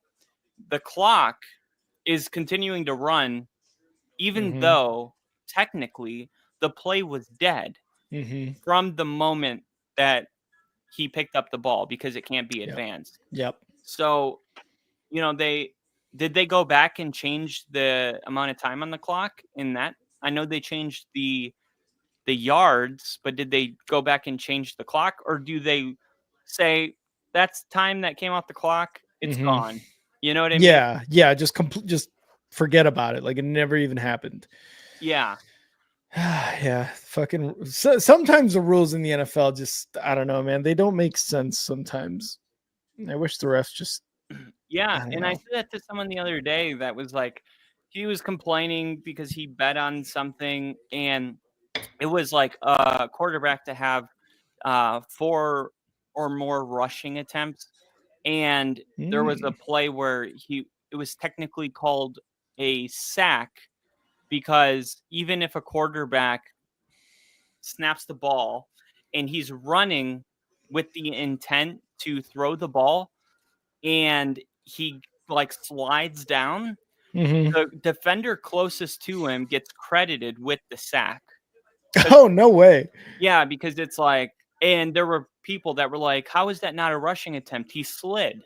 Yeah. But because he slid behind the line of scrimmage, it was a sack and not a rushing attempt. And it was just like, I was saying, like, look, there's so many technicalities in the game. Like, I feel like every week I watch, I learn a new rule or something.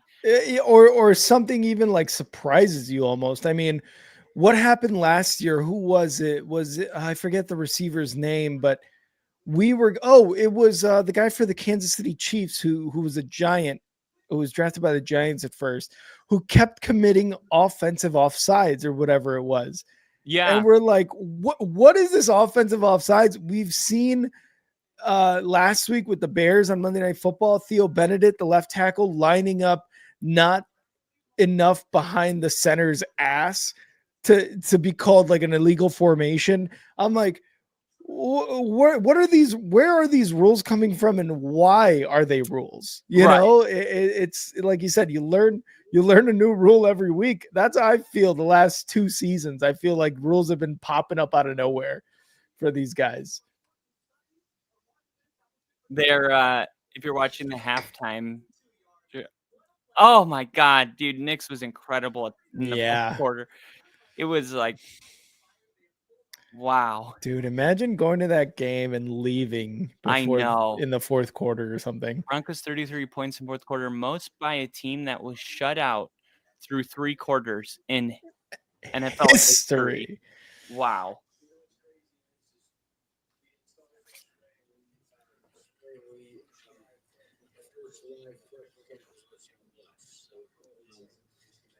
Cortland Sutton's just the man. Oh, Jackson Dart is so mad. Yeah.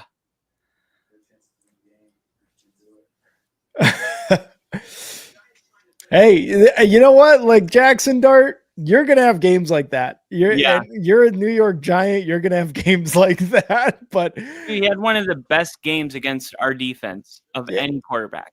I just saw it, and they had his stats up there: 280 some pass yards, 4 total touchdowns for him. Like he did really well. And we got to remember, this is a rookie against one of the better defenses in the NFL and the Broncos, and he played well. It's just, can you there at the end put your team in a position to win? And, you know, unfortunately for him and fortunately for the Broncos and Kyle, he did not. Yeah. And this is, I think the Giants, like, there is such thing as a moral victory when you have a rookie quarterback in his 4th start, you know, like, as much as like Giants fans are gonna be like, there's no moral victories in the NFL. It's like, okay, I'll say it for you. There is, you know, that you have a rookie quarterback on the road. The Giants haven't won a road game since the week 4 game against the Seahawks in Seattle last year or 2 years ago. That was 2 years ago. They haven't won a road game? Yeah, like period. Really? The Giant Seahawks game. I remember that. It was like week 4 or week 5. God. And we were like, the Giants are good, maybe? I think that was 2023. Oh my God. That is forever. Wait, didn't they beat the Chargers though in LA, or am I wrong? No, that was at home. Yeah, it was. Wow. No. It was 29-20, and it was funny because they were actually up 23-20, and then the Seahawks were kicking a field goal to tie it 23-23, and it got blocked and turned into a touchdown, and the Giants won 29-20. Oh my God. And yeah, it was week 5 because the Giants were 2-3 and Seattle went to 3-2. But that was October 6, 2024. So it's been over a year since they've won a road game. And here's your rookie quarterback going on the road to Denver, where obviously a crazy environment. And Dable said it when they were up 19-0 running off the field. He's like, this is a really loud environment. This is a really good team. We're just going to have to play another good half of football. Like, and Jackson Dart did that. Like, he gave his team a chance to win. Ultimately, the defense let him down. So how can there not be such thing as a moral victory when you just found out what your quarterback's made out of? Yep. You know, that data is invaluable. Like, you just found out that your quarterback can do something that no other quarterback's been able to do to our defense besides the Colts. And not only does that look good on Dable, but the entire front office now looks better with Jackson Dart because of what he's been doing for them to get them back into this conversation of they're actually a decent team, So the Giants are going to be a really tough team, I think, week in and week out. And yeah, the one thing that they do really well, you have Jackson Dart, who, as a starting quarterback, is the most successful rusher. He runs the football better than any other quarterback. In the last 3 weeks, he's averaging like almost 100 yards rushing. And that's why the Giants have had like 170 rushing yards per game in Jackson Dart's 3 starts, which is how they're winning games. I mean, you look at their first win against the Chargers, and Dart had 89 passing yards. How do you win the game like that? Well, you run for 179 yards. Then you get the win. Okay. But against Denver, like, Jackson Dart had, I think he had -1 or 1 yard rushing. So, like, they took away what they do best. And unfortunately, I didn't realize the Bijan Robinson's still scoreless. Sorry. But no, for Jackson Dart, like, I really do think that there is that. We talked about it. When you fire a coach or bench a quarterback, there's that initial surge. Yep. And you're just, as a fan, you're waiting to see if that is going to linger, or like, oh, is this sustainable what we're doing? Or is this like a fluky thing? Or is this our new identity and we could expect this every week? And going against Denver, it's complicated because Jackson Dart didn't have any success running.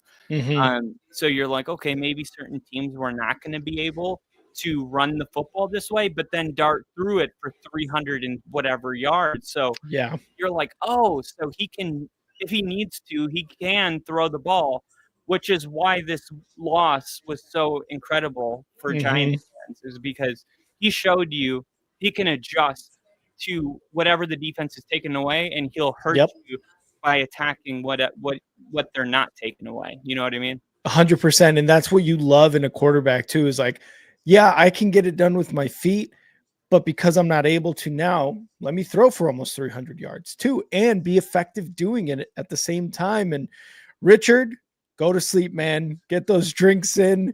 You got a dub tonight too. And we will see you tomorrow. He said he's going to listen to us at work tomorrow. Can't wait, Richard. It's going to be fun.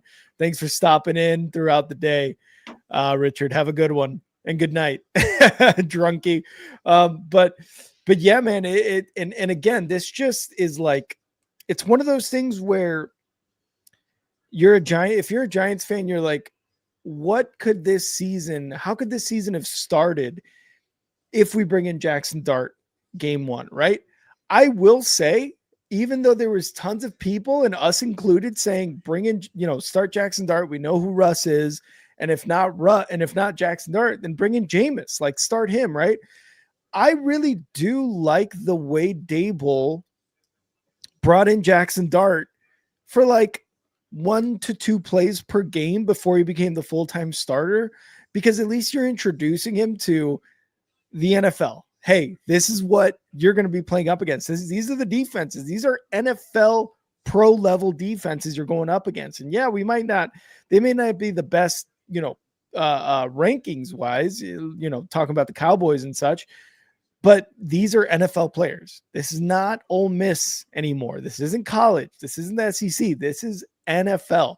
And now you see him having quite a good amount of success so far throughout his first few starts. So got to credit Dable there for kind of, bringing him into games and giving him a taste of NFL in like small doses before being like, you know what, my job's on the line.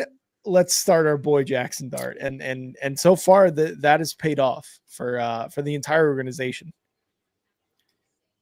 It looks like the 49ers are going to take the opening drive here, and if they could go down and score, all of a sudden it's 17-3.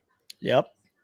And just a quick update on our poll on Only Football YouTube page. What you got for us, Rick?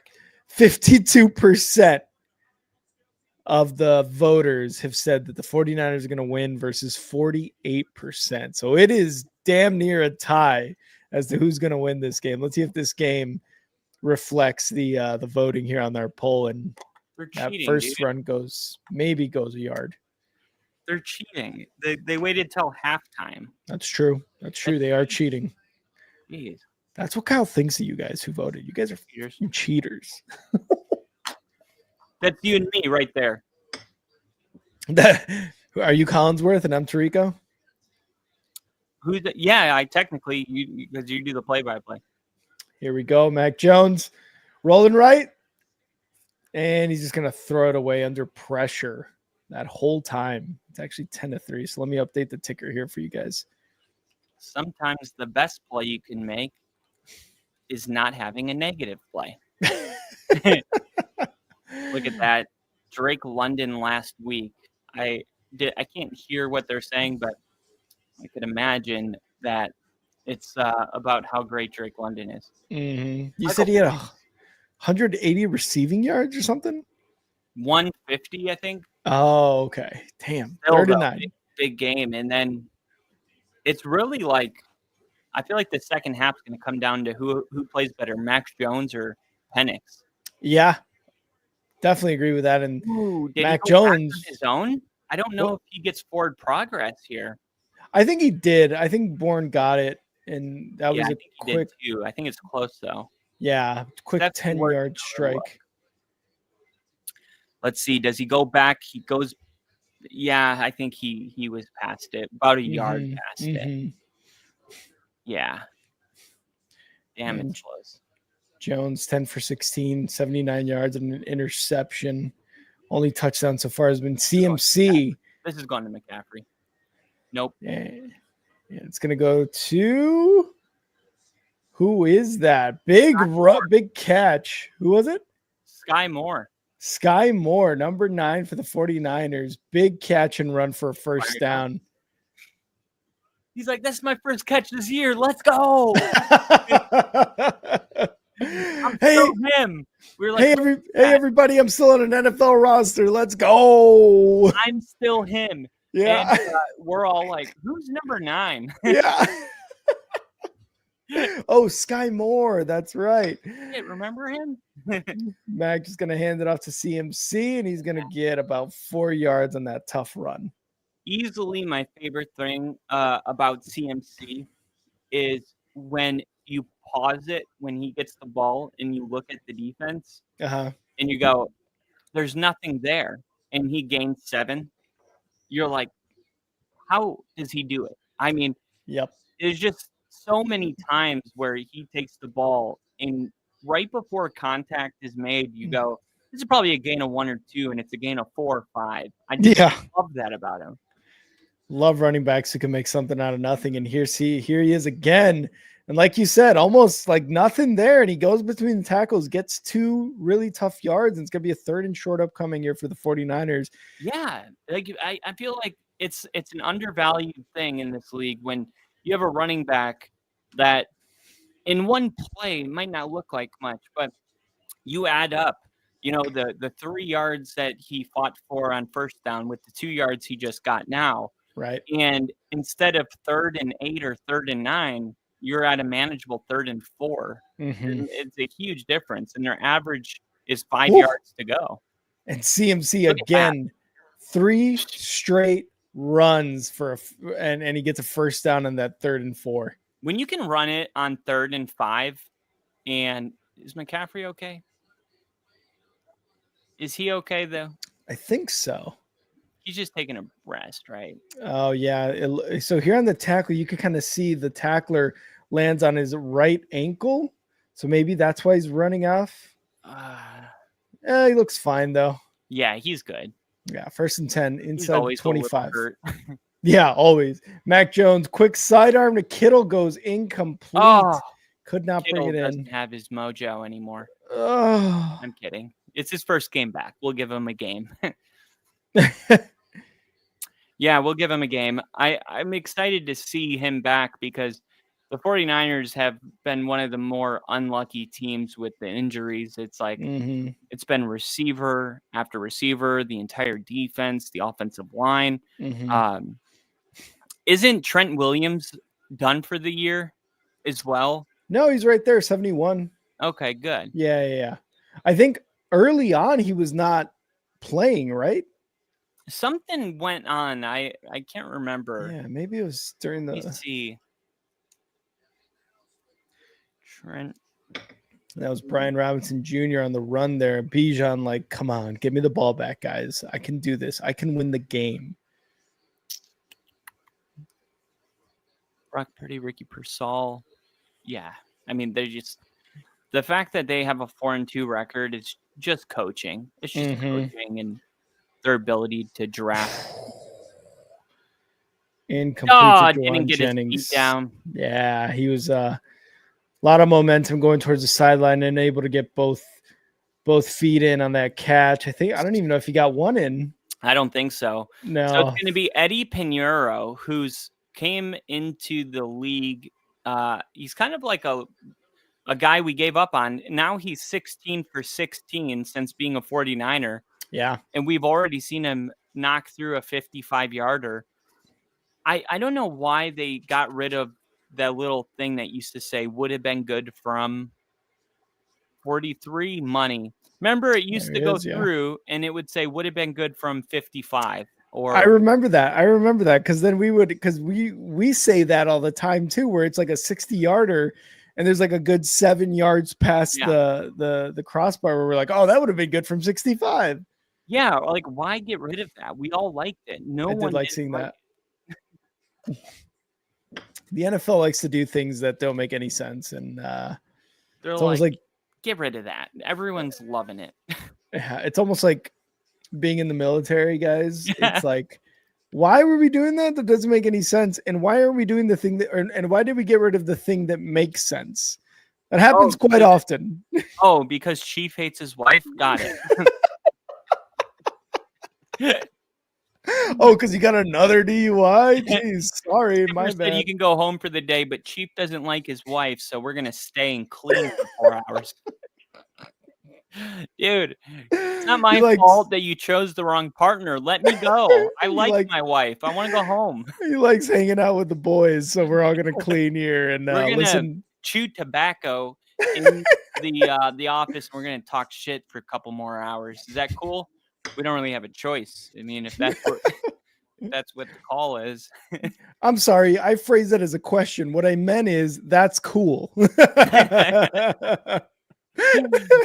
Oh God, I do not miss it. And for me, 9 days ago, we did the military does this thing where you sign a contract and other than your active duty time, you get an additional, well, technically it's an 8-year contract. In our case, 6 years of that was active and 2 of that is inactive reserves. And as of 9 days ago, my contract has been fully fulfilled. Wow. And I'm no longer tied to anything military wise. So that was really cool to kind of like come to that realization. You know what I mean? You just unlocked a new fear. I didn't know that was possible. Well, you've been done. I'm done, right? I know I'm done as of 9 days ago. Because I mean, you know, everybody does this, and anybody in the military who signs a contract signs really an 8-year contract. And you know, again, however many of that is active, whatever's left over is inactive, ready reserve. So they could call you back at any time in case, you know, something happens. But very unlikely, though. Very unlikely. There's plenty of reserves and there's plenty of active duty where that situation will have to be like a World War III situation. Right. And in which case, honestly, I wouldn't mind being called back if they were like, if it was that important. Big return for the Falcons inside of the 40 6-yard line of the 49ers for the Falcons. what they Already needed. great. That's the spark they needed right there. Yeah, great field position here for them. And I just thought, imagine getting called back for some bullshit. Like, hey, we're gonna do a training operation with Taiwan. We really we called you back for that training exercise. We're out of people. I'd be so mad. I'd be like, No. I need a no shave chit because I'm not shaving again. Fuck you. Give me a no shave chit and let me We'll call it good. yeah.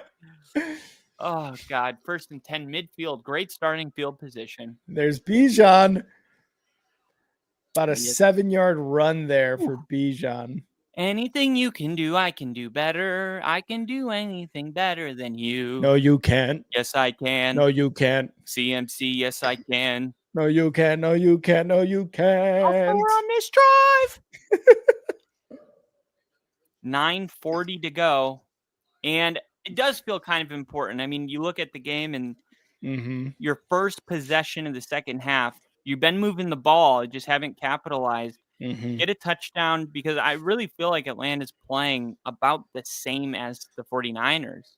Yeah, it just hasn't translated into any points. And there's a 2-yard run by Bijan, 3rd and 1 upcoming. But I agree. Like, their offense has been able to move the ball. Penix has been under quite a bit of pressure. I mean, you saw during some of the highlights of the first half there in that halftime where he just had to throw the ball away. And I understand, like, from a fan perspective, it's frustrating, but at the end of the day, that's probably most likely the safest thing you could do there as a quarterback. Absolutely. Absolutely. And here we go. 3rd and 1 for the Falcons. Shotgun for Penix, trips right. They're going to motion to the left side. Takes a snap. Run with Bijan. Oh, no, that's Algier, who actually cuts to the outside and is able to get the first down. Crafty said there's Ward with his fat foot on the table again. I love it. I'm just posting our stream in a bunch of random trending Penix places. Penix? Come watch with us. Are you spelling cum like C-U-M? No? No, you should. Dude. First Penix back to pass, and he's got a wide open Kyle Pitts inside the red zone. What a thrown catch. I told you. I freaking told you. Nothing. I didn't tell you, no. You said nothing. How dare you? I think Ward is using his foot to hex the Falcons. Oh, man, I actually got to check because I wonder if the Mariners are winning their game right now. Oh, they're not. 5-2. There's going to be a lot of people probably coming in now just like, you guys are stupid. I don't know. You know, I agree. I invited Brando, so let's see. Bijan, 8-yard run. Yeah. 8-yard catch and run. Wow. I need Bijan to get in the mother end zone. I agree. Him to get in twice. I agree. We've seen a lot of Bijan Robinson. I want to see touchdowns. McCaffrey with 20 points already, fantasy-wise. I want the ball, and I want to score. Of course. Darnell Mooney's got 50 yards receiving. When you went to D to the P, you missed a 40-yard catch from Darnell Mooney. Oh, really? I forgot to tell you. Let's see if they can get it here. It's going to go to Bijan again. Cuts up, first down, touchdown. There you go, Bijan. First down, up, down. Get there, touchdown. There we go. There it is. There's the score, Kyle. You said you wanted him in the end zone. He heard you and got in the end zone. It is a game again for sure, Crafty. Dun, dun, dun, dun, dun, dun. Bididing, bididing. Man, just running. Let's see. How many? 1, 2, 3 defenders he gets through for that score. Wow. Should I cash out? of this bet. What was the bet? It was like about probably 9 legs, and 1, 2, 3, 4, 5 of them hit. It was Christian McCaffrey touchdown, Mm-hmm. Bijan Robinson touchdown, Yep. Darnell Mooney 20 yards receiving, he has 50. Nice. Kyle Nice. Pitts, 20 yards receiving, he has 43. Yep. Jawan Jennings plus 15 yards, he's got 26. So those are all done. All that's left. Michael Penix Jr. 225 passing yards, he already has 155. Michael Penix Jr. 2 passing touchdowns, he has 1. Bijan Robinson 50 yards receiving, he has 30.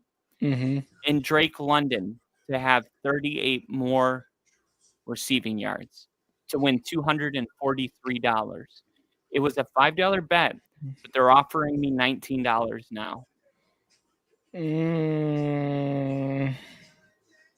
What are you thinking? Is your first instinct to cash out? My first instinct is to let it ride. I think you should go with your first instinct then. Yeah. But if nothing happens, it's your fault. That is how it works. Technically, that's how it works. Technically speaking. I used my profit boost in my winnings from the Broncos game, and I bet Bijan to score 2 touchdowns. And then I profit boosted it from plus 380 with a 30% profit boost to make it plus 500. And I bet $10 to win 60. Oh, nice. So 1 more touchdown from him, and I'll win $60. So I'm thinking, I think I just let it ride. I got a lot of upside, and I already won, $80 today. Just let it ride. What is the profit boost exactly? Like you get a percentage more because you won a bet, or what? So let's say the Bears were playing the Saints, and the Bears were plus 100 to win it. If I did a 30% profit boost, instead of the Bears being plus 100, so if you bet $100, you'd win $100. A 30% profit boost would take it from plus 100 to plus 130. Oh, it's 30%. So then betting 100 would win you 130. So and that's something they offer? Or is that something you can? Oh, okay. They offer it like for Sunday Night Football. Usually a primetime event. It'll be like Monday Night Football profit boost. So you can take something that is pretty likely, if you use it the right way, you can, increase your odds a lot. Like I usually will do it on something a lot longer. So, because 30% of 4,000 is a lot more than 30% of 100. So I agree. Yeah, I should have used it on this long one I just talked to you about, because that big hit there. Oh, damn. Okay, can we try to sync up here? Yeah, am I ahead of you? Just by a little bit. I'm seeing George Kittle and McCaffrey. They just highlighted Kittle as a blocker. All right. Let's see. Now I'm seeing him highlighted again on the second play. And you're probably just going to tell me to tell you when they snap the ball, right? Yeah. Let me pause it when they snap it.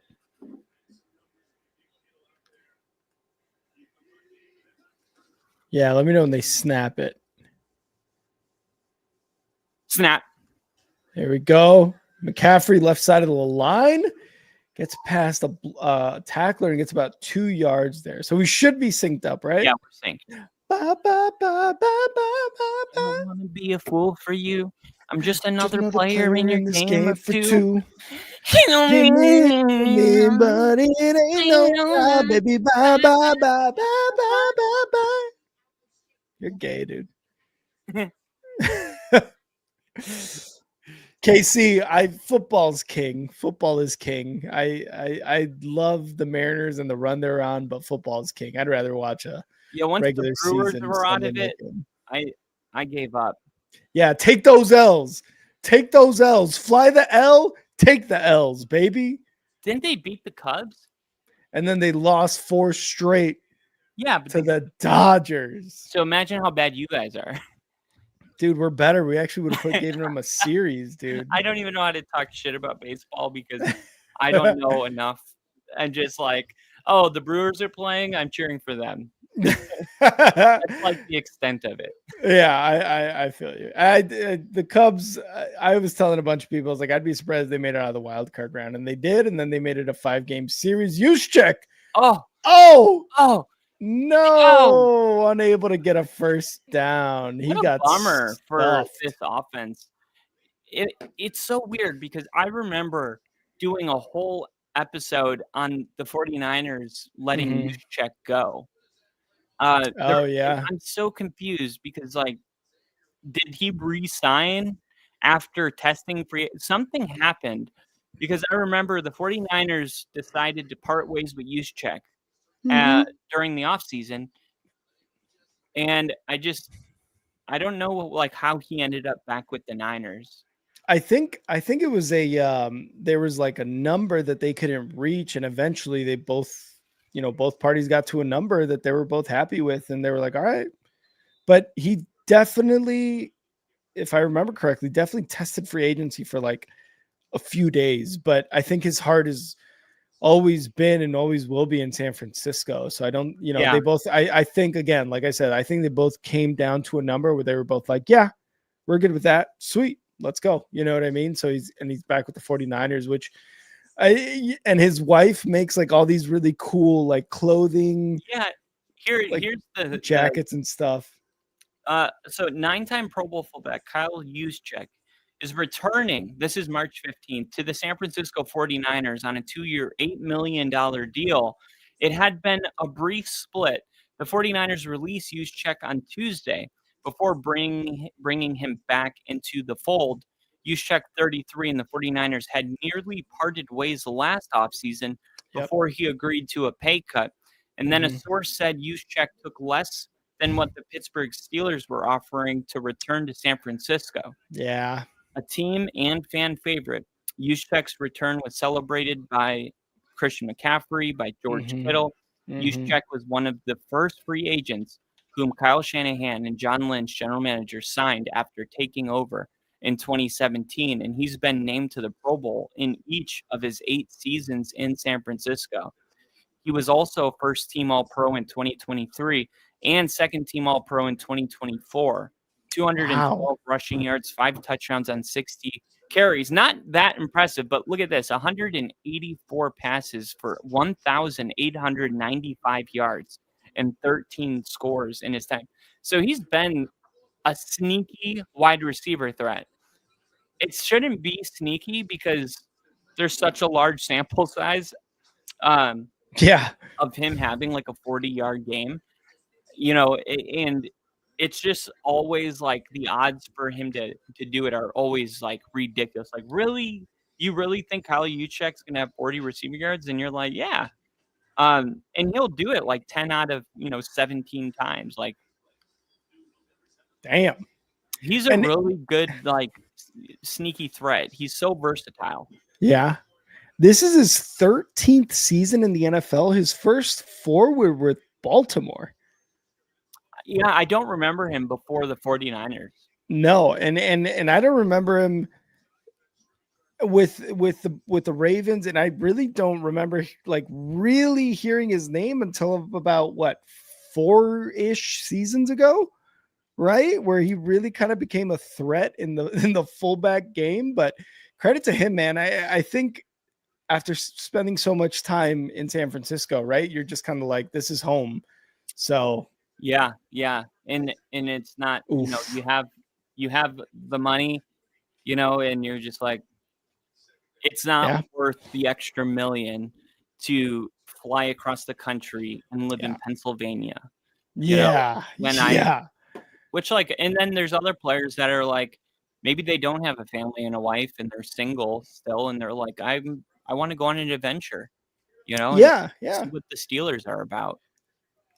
That's one of the things I was saying because the job that Kyle and I had in the Navy, it was you go from boot camp to Florida to train, and then you either stay in Florida or you come to Washington. And I remember saying, like, if I was single and not married at the time when we were in Jacksonville, picking orders and stuff, I would have been like, yeah, send me to Washington. Fuck it. I'll just try a new state.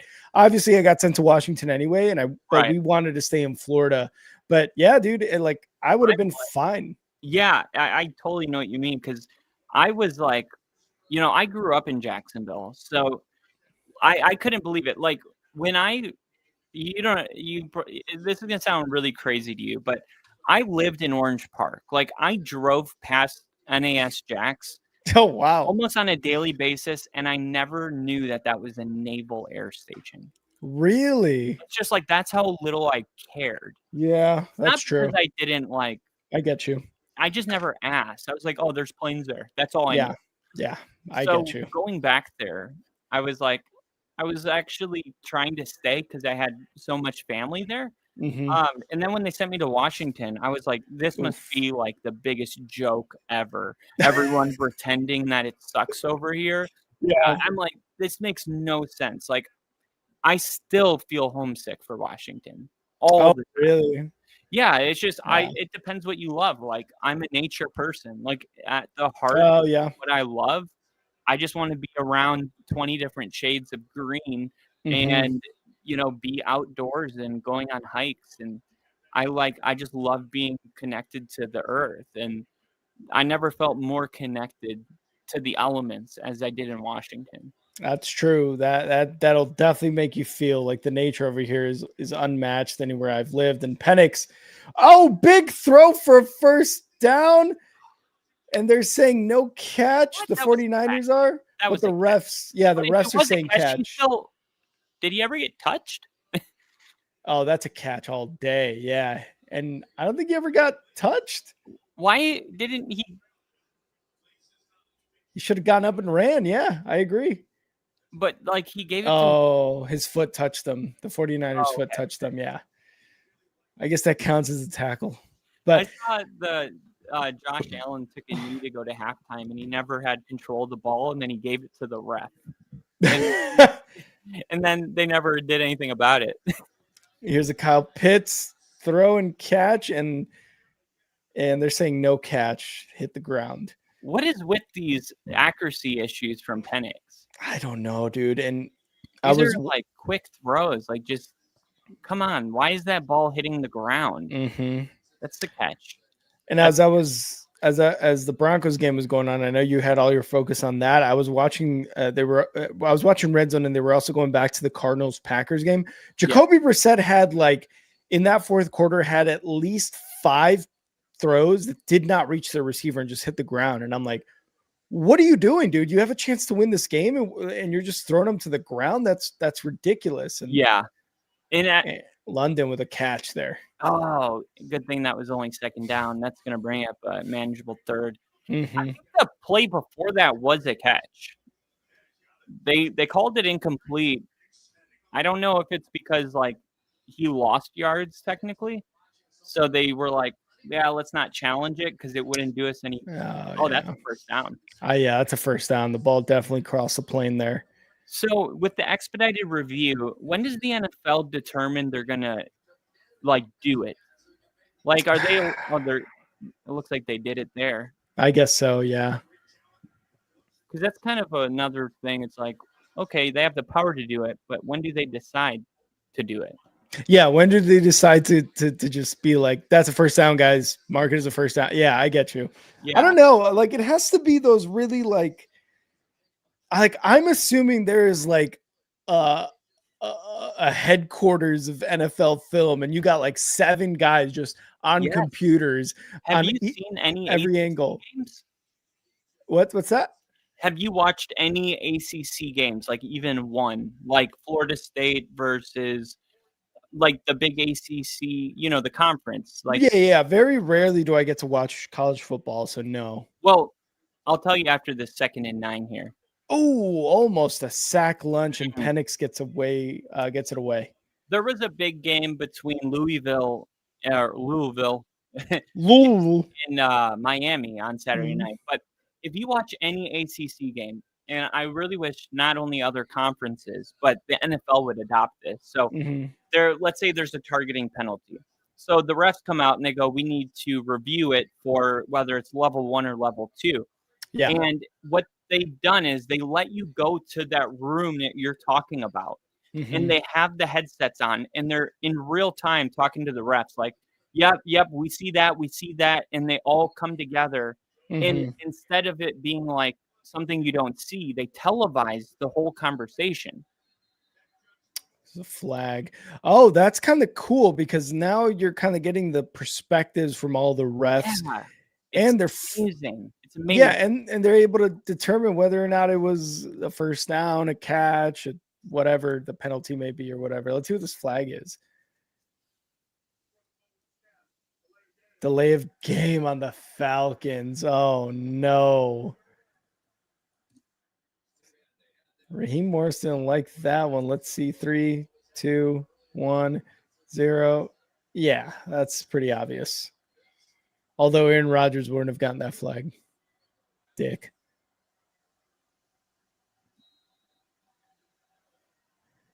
Third and 14 now for the Falcons in 49ers territory. Watch Bijan on a quick throw, try to get him into space. Back to pass. Penix throws right. Caught. No, incomplete. Why? How do we know? That wasn't an angle that we could. Yeah. And that is incomplete. 4th and 14 now.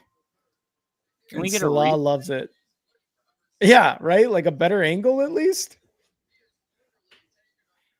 We're just going to. Okay. All righty then. We're just going to move on. I don't know. I mean, the receiver did have the ball in his hands at the end of that play. Yeah. All the 49ers were like, nope. Back at that. They must have been like the Friday Night Lights. It must have bounced off the ground and just been like super obvious. Or this is a big miss.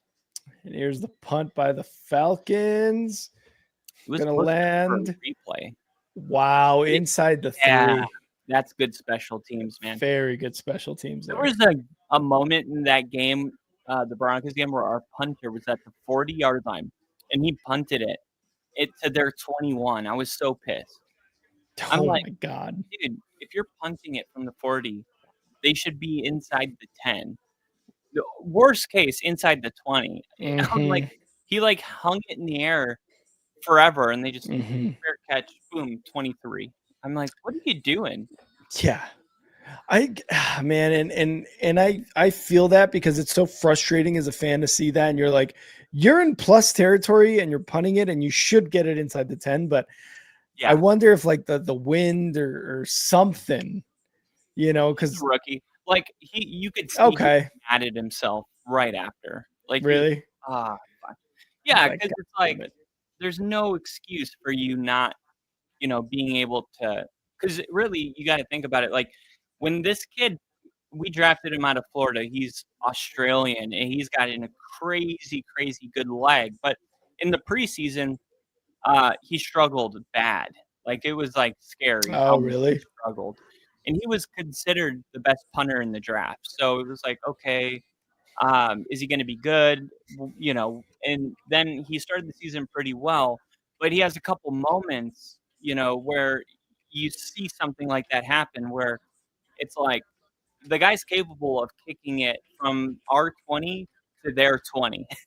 Like he's capable of that. Jesus Christ. But then you see other times, because he has such a big leg, he lightens up his kick and he just lightens up way too much and ends up, kicking a, net 30-yard punt. And you're like, like he's still trying to find that. Like the sweet spot. Yeah. Control the leg. It's very raw. Mm-hmm. Just trying to, I guess, fine tune some things still. Yeah, no, I totally get that. And it just sucks because like you're brought on and you think when you're in a situation like that, your punter's going to be able to do that. But I guess there's just so many factors into that. Like, did he kick it off wrong? Did he get it off the wrong side of his foot? Things like that. But you don't get that many reps. Like, yeah, you get, but I feel like in practice you should. Like, I feel like how the offense runs like 2-minute drills and practices or, goal line type of stuff. I feel like the punter should be able to do something like that too. But you do get a lot of practice reps, but one of the things with the punting position for a rookie is when you're in a real game and the pressure's on, how do you simulate that moment in practice? Yes, good point. And that is what you only had the preseason really, and those games don't really matter that much. Yeah. They're the best thing you can do, though, to simulate that pressure, like you're saying. It's the closest thing you get. Yeah. Yeah. But that's another big part of it is, the punters are nervous, just like the kickers. We don't think about it because we're like, they're just punting. But for them, it's their whole life. Yeah, it's literally why they get paid. Like, if I screw this up, I have no plan B. Yeah, I got to go work sales at fucking whatever company. It's like fields where it's like, I'm so prolific that even if this fell through, I could probably land a job in the media, Yeah. something like that. Like, if a punter doesn't work out, no one remembers who you are. Like, you can't just go be an anchor on ESPN. The most successful special teamer after their NFL career is Pat McAfee.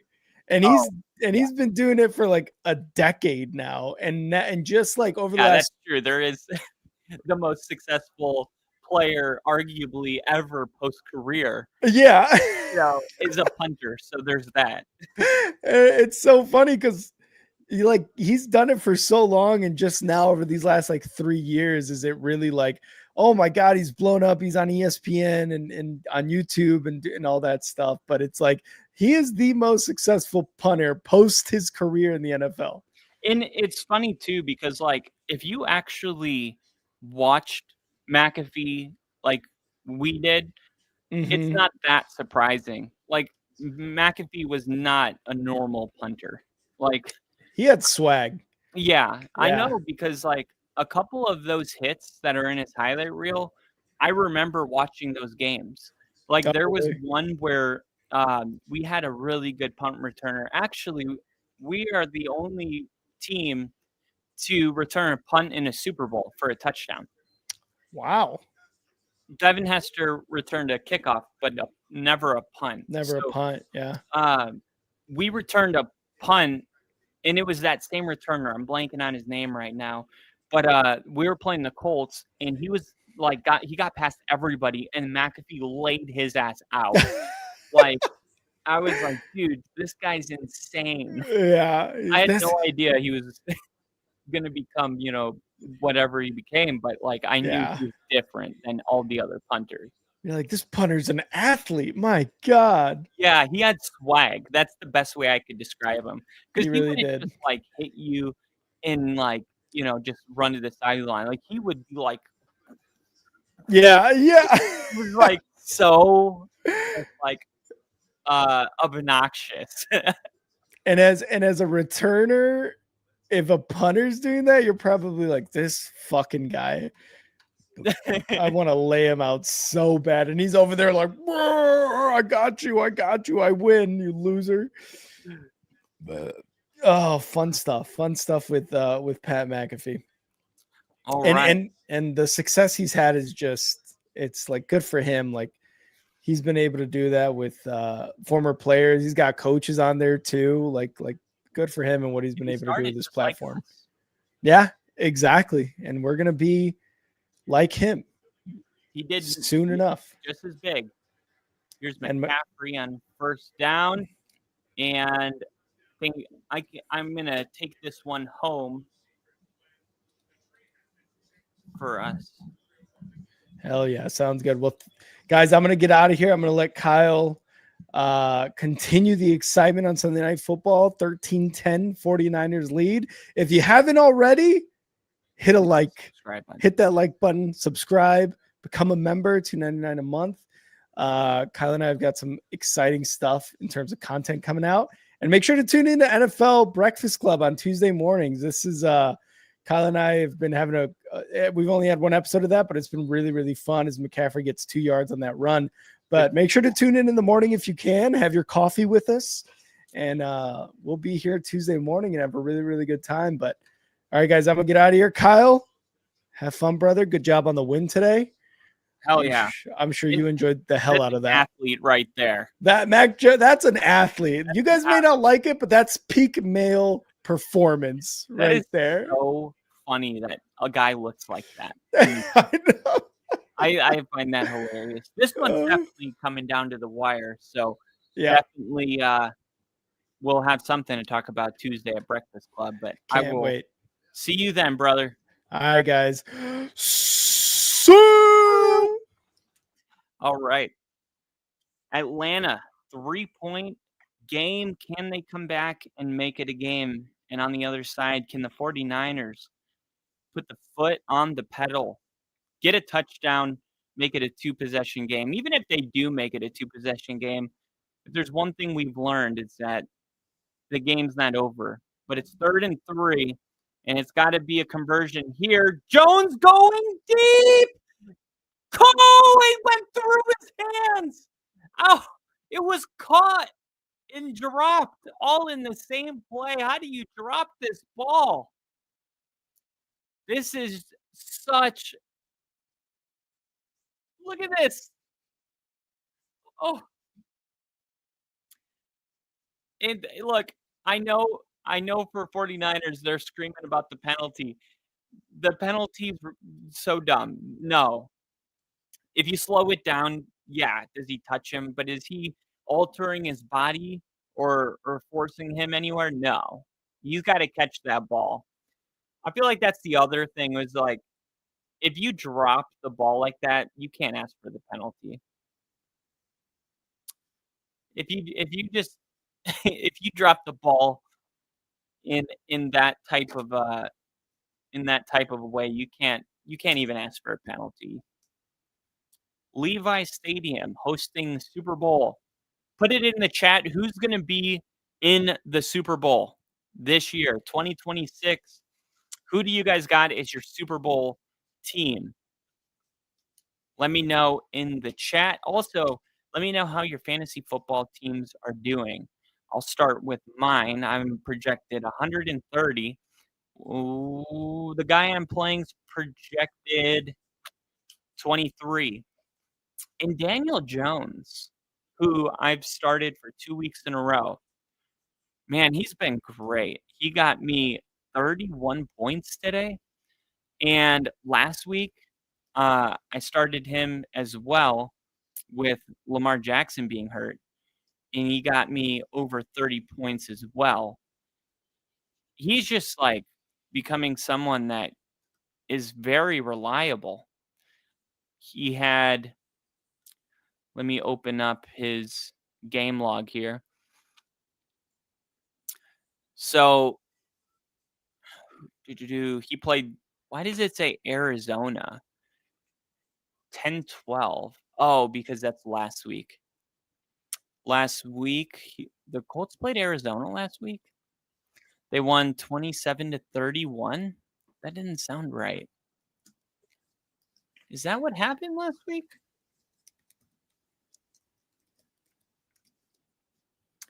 Colts schedule. Let's see. They played Arizona. Huh. Forgettable. But yeah, only won by 4 against the Cardinals. Cardinals have been hard, sneaky hard team week in and week out. But Daniel Jones, 22 for 30, 73 completion percentage, 73.3, 2 touchdowns, add a rushing touchdown. Just amazing stuff from Daniel Jones. I hate that it won't just give me his amount of points scored. Let me pull it up here. Here we go. So we had 30 points last week, 30.98. So quite literally 31. And then today, 31.97, about 32. So that's about 63 fantasy points in his last 2 weeks. Pretty incredible stuff from Daniel Jones. Here's the Atlanta Falcons with a chance to tie this game up in a 3-point game. Penix in shotgun's going to hand this one off. It's Tyler Algier. So they bring in a change of pace running back, Christian McCaffrey, and Bijan Robinson, the 2-star running backs going at it. Bijan comes back into the game here. 2nd and 3. Atlanta needs a field goal to tie it, and I feel like with the way the 49ers are playing offensively, they need to capitalize on it, get a field goal.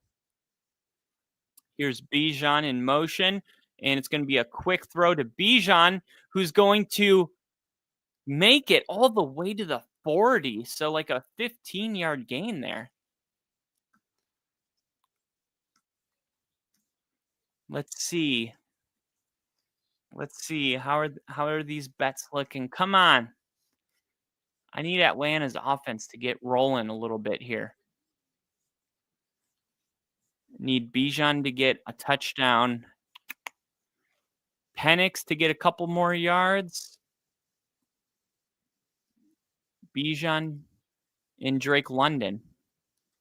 Here we go.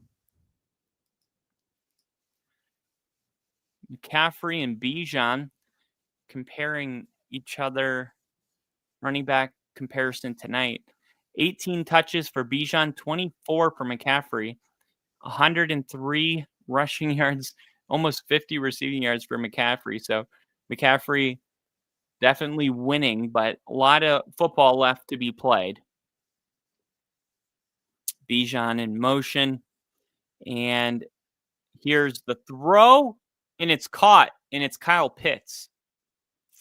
Kyle Pitts, 9 targets, 7 catches, and Kyle Pitts is turning into what he was drafted to be. And I think for Atlanta fans, they're like, why did it have to take this long?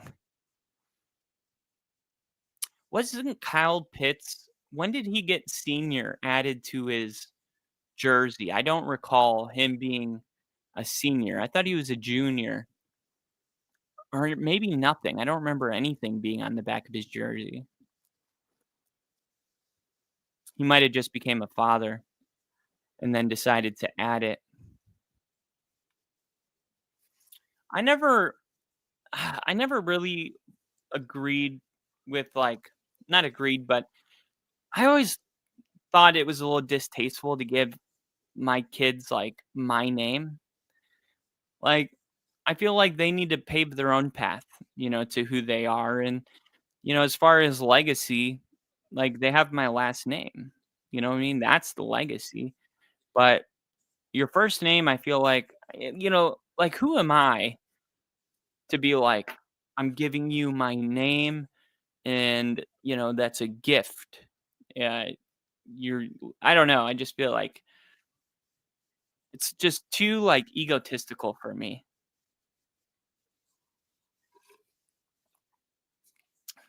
I feel like even if I came from a dad that gave me his name, I would be the guy that breaks it. I'd be like, no, I'm not doing this.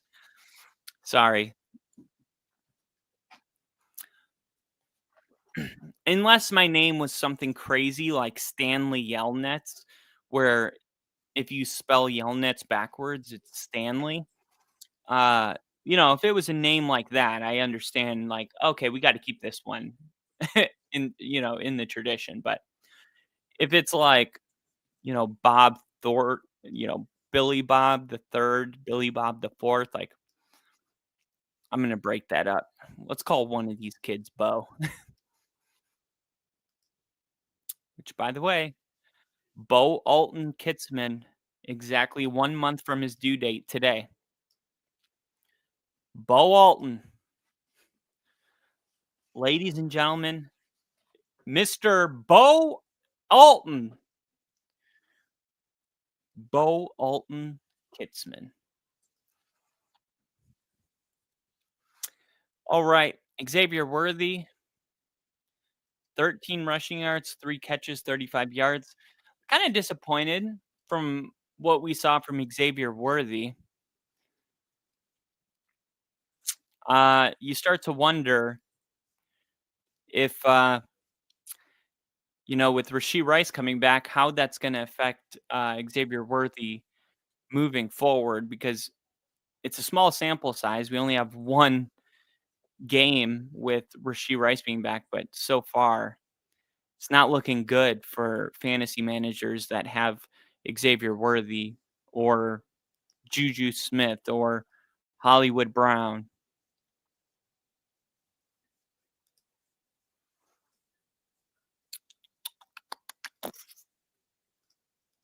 Here we go. Come on. Let's go. Hey, I've driven down this road that the camera's going down. Tyler Algier was injured, but he's able to walk off under his own power.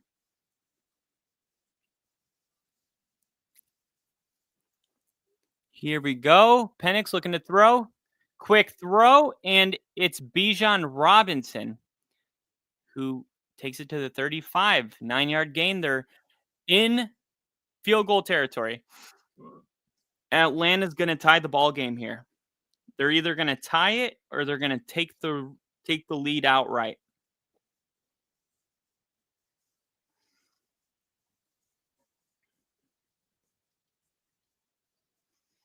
Christian McCaffrey. 3rd and 1. Oh, they're going to pitch it, and they're going to stop Bijan. And I feel like Atlanta's got to kick the field goal here. You better decide quick, or you're going to get a delay of game that's going to make it a 55 to a 60-yard field goal. How many times do you see coaches take too long to decide? Then the penalty takes them out of field goal range. Luckily, they got the huddle broke with 10 seconds. 8, 7, 6, 5. They're going for it. Here we go. 3, snap. Penix. Oh, my gosh. Intercepted almost. Incomplete. Intended for Drake London. And this is what I'm talking about with Penix. This is just the reason it was almost jumped. I mean, they're lucky. This was almost a pick 6 here. It's just, it looks like it's happening in slow motion. Like, that is just not quick enough. And yet it went right into Drake London's hands. But because Lucas jumped it, I think he was expecting Lucas to hit it. Lucas didn't touch it, and it hits Drake London. He wasn't expecting it, but that could have been easily caught. So just another mental mistake. Here's Christian McCaffrey, who's going to catch it and pick up 11. And McCaffrey just continues to be the workhorse. And, man.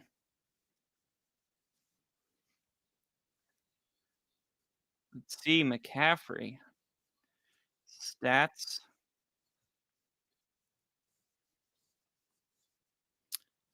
$160 total yards.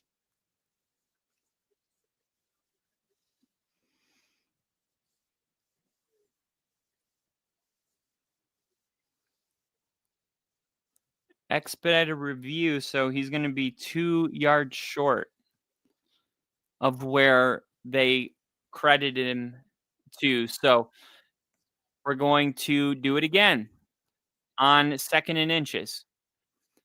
McCaffrey, 7 yards deep. This is typically going to him, but it's going to be a Mac Jones QB sneak, and he ends up picking 4 yards. Speaking of 4, we're going to look at the 4K Skycam brought to you by Walmart, and it's going to be Trent Williams, who we've been talking about today. Trent Williams started the season actually having a down year. And we were like, well, at some point it was going to happen, his age and him missing all offseason and all that stuff. But, oh my gosh, look at McCaffrey go. Picks up another 10. Christian McCaffrey, 13-yard gain. And he just continues to take this 49ers team and put it on its back. Really, he could be considered an MVP this year. Man, if he would have bounced that outside instead of inside, I wonder if he could have gone the distance. Here is a run.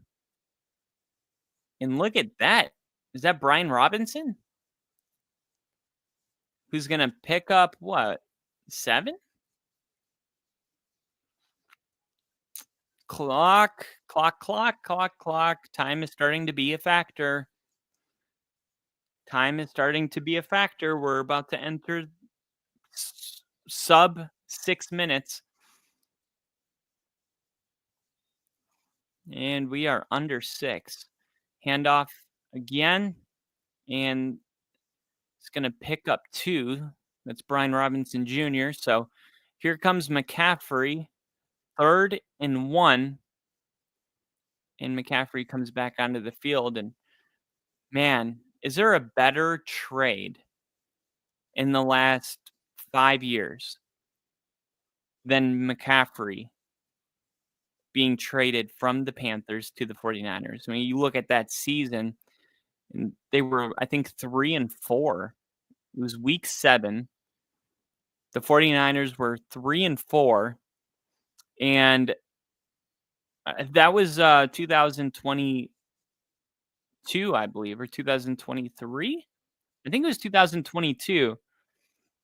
Man, it might have been 2000.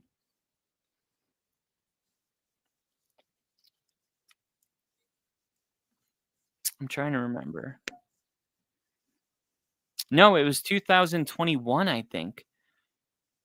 Because that was when Russell Wilson returned to Seattle. Or was it 2022? Here's Mac Jones dropping back, avoiding a sack, taking off and running it and diving. When did Russell Wilson return to Seattle week 1? It was 2022. So that's the year he was traded. So they were like 3-4 by week 7. They end up trading for McCaffrey. While that is happening, Jimmy G goes down with an injury, and that's after Trey Lance went down, and in comes Brock Purdy. They don't lose a game for the rest of the year until the NFC Championship game when Brock Purdy broke his elbow. Then you're like, wow. So we go into 2023, and all we know is the 49ers have lost 1 game with CMC, post-CMC trade. And it's Brock Purdy breaking his elbow. They've won every game that they had a quarterback. So what do? They go to the Super Bowl. And when you look at and then last year was obviously, it was a bad year, compared to the previous 2, but still, like, the overall sample size of the McCaffrey trade is monumental. And if you want to know how big it is, look no further than last year when the 49ers didn't have McCaffrey all season.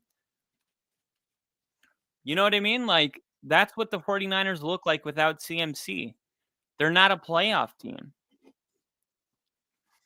They had some other, people missing last year, some other positions and, whatnot. But still, like, that's how important CMC is to this team. And they're going to pitch it to him here in a rare tackle for loss. That's a big play right there. Pitch it to McCaffrey, and he's going to lose 5 there.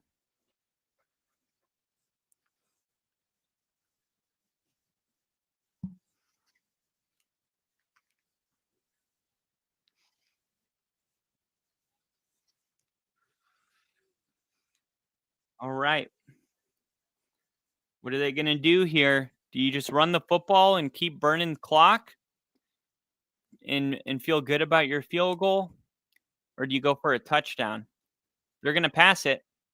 Mac Jones, middle of the field, caught McCaffrey. And now you got to call a timeout if you're Atlanta. Why? I mean, now you might as well not. Wow.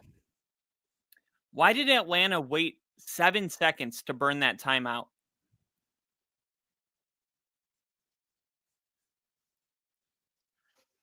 Why did Atlanta wait 7 seconds before calling their timeout? How are you not prepared as a head coach before that play even happens to call a timeout if they were to pick up the first down?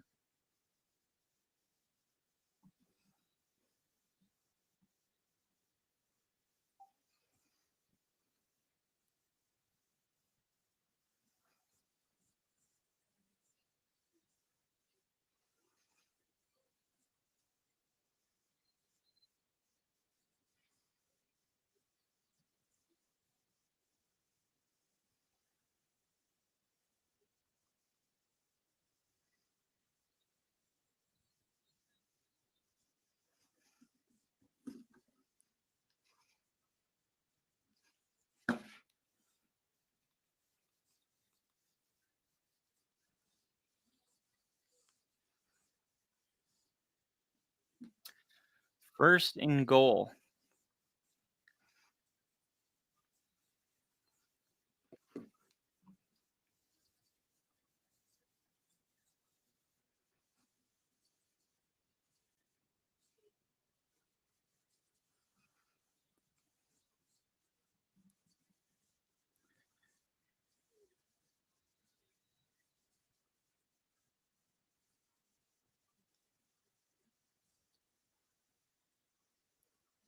Here's another run.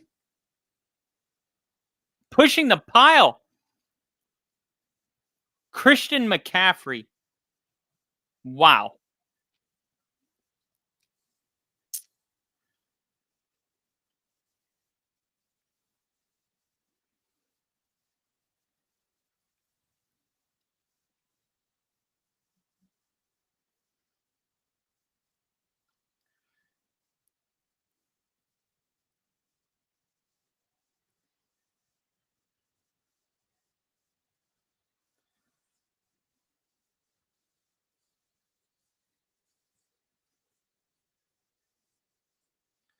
Falcons.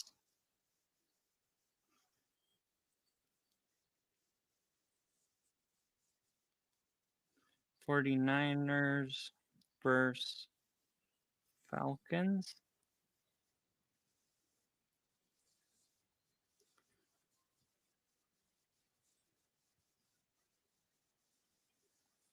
Touchdown is confirmed.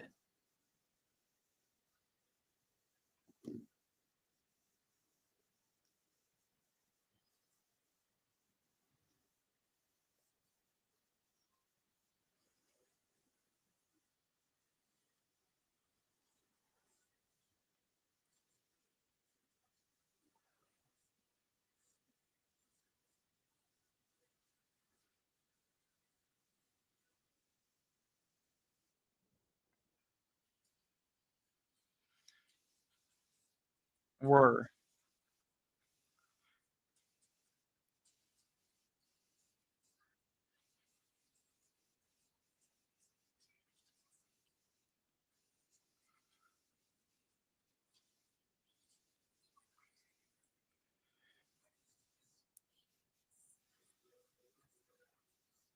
We were watching the game. You were tweeting. All right. Dolphins head coach Mike McDaniel post-game presser has gone viral, leaving many fans concerned because we're not. I mean, if you are negatively affecting the football team routinely, assess another player. Let's hear it. We're going to find out there's a lot of guys that will have an important work week because we're not. I mean, if you are negatively affecting the football team routinely, I don't have a choice but to, assess a different player, and I have to coach a lot better as well. So we need. We're going to find out who and what we're made of. Rashi Rice is still down at the 50. I don't think it's that bad. That's just another example of like things not being as bad as they're written. Actually doesn't sound that concerning.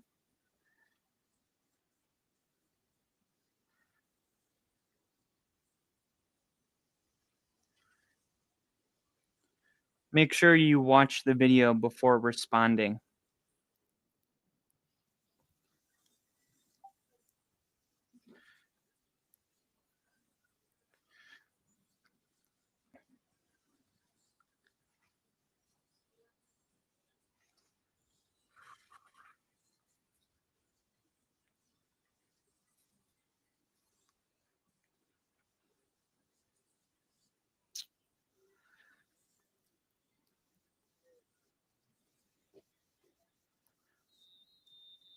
All right. Jackson Dart on his late game interception. I've got to be way better than that. That shit's unacceptable. Wow. Oh, needed a big return. Instead, the 49ers get a big hit. Let's go back to the touchdown, Chris. You go first. Yeah, I talked about this during the break. There is a pulling the runner that's happening. Oh, it's illegal to do that. 75 clearly is pulling him into the end zone. 10-yard penalty does not get called. Falcon fans are going to be livid about that because it was blatantly obvious watching the replay. He was pulled. And a deep shot. And it's in and out of the hands. Darnell Mooney. That's just another ball that has to be caught. It's a low ball, sure, but how many times today have Falcon receivers dropped passes? You had Drake London on third down, Darnell Mooney going deep. You had another deep ball previously to close out the first half. You had a Drake London bad drop earlier in the game. It continues to happen. Penix firing, and Darnell Mooney catches it. Keep in mind, statistically, Michael Penix Jr. has been one of the best quarterbacks in the NFL late in the game when his team needs a comeback. Now, unfortunately, we're dealing with a 2-possession game here. So, you're relying on an onside kick, but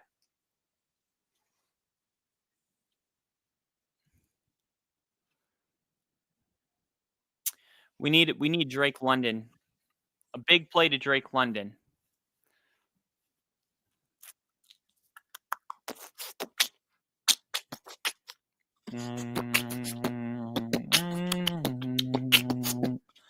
Got to be Drake London. What do we got? 42 yards for him. I need 28. 28-yard reception from Drake London and Michael Penix to score a passing touchdown, and I'll win $250. So give me a 30-yard Drake London reception and Michael Penix to throw a passing touchdown on this drive, and I'm going to come away with $250.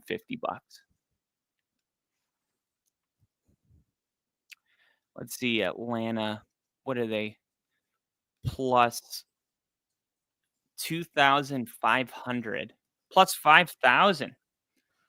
Let's put $2 on them just for fun. You never know. They could get an onside kick. Now, let's see. if you bet $1 million on the 49ers right now, you would win $100,000. Do you think there's people out there that just wait until games are at this point and just bet $1 million? Like, it seems like a winning strategy. Like, how often does a game like this end up resulting in a loss? I'm sure it's not 1 out of every 10. And if you lost $1 million, you win 100,000. So every 10 times you've won $1 million, you can afford a loss. But I'm sure it's like 1 out of every 50.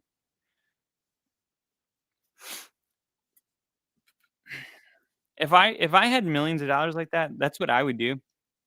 I wouldn't even be betting before the games. And well, I would be doing it for fun probably, but I think I would just wait until games got to exactly this moment and I'd be like, give me $1 million on the 49ers to win. And I would probably win like 50 out of 51 of those. Here's Michael Penix. Let's see if this could be, incomplete. It's going to be, we're still waiting on they're going to call it incomplete. Okay. That's Bryce Huff, who came over from the Eagles.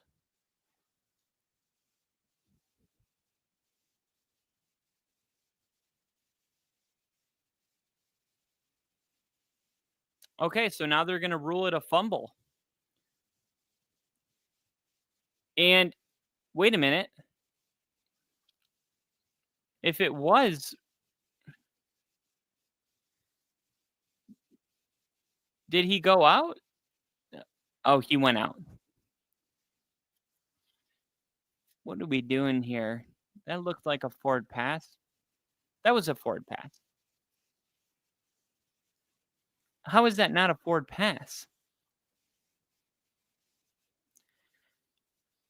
How does the ball go that far if you didn't?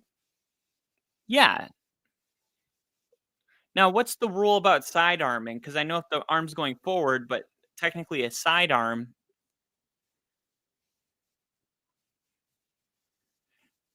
You know what I mean? Like they're like the arm was moving forward, but technically if you side arm it is parallel, but moving forward still considered forward. Come on. I thought the NFL was supposed to expedite these.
My favorite post Broncos game activity is going on Twitter and seeing all of the fans that gave up on the team before the game was over.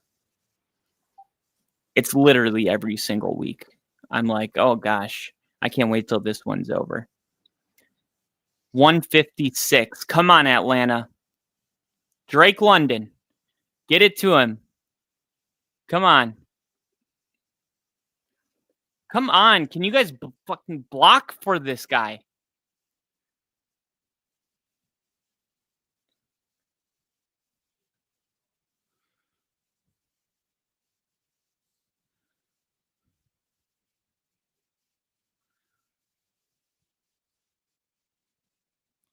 Penix is limping now.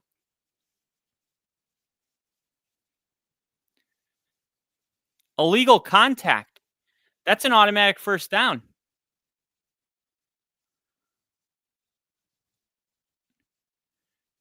Illegal contact. Oh, yeah. I mean, I feel like we see that every single play. Was it that bad?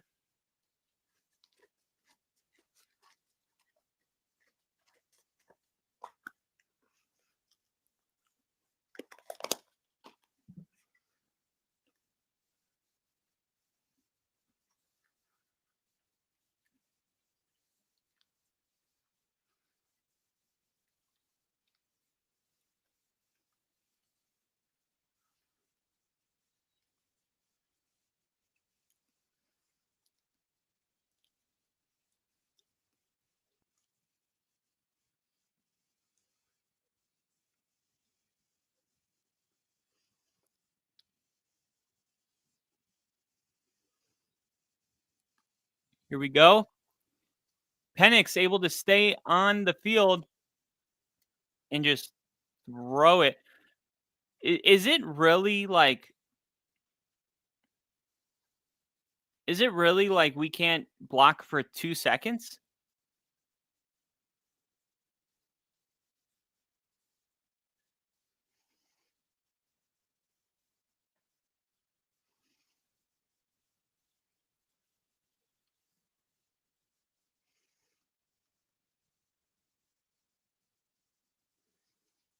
Here we go. 2nd and 10. Here we go. Penix going deep. Not even close. Wide open. Darnell Mooney, wide open.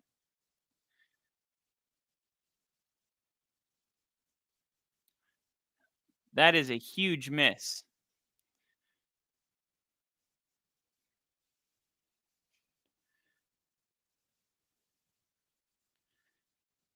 Damn. How do you miss that? Michael Penix, bro, are you like ass or what?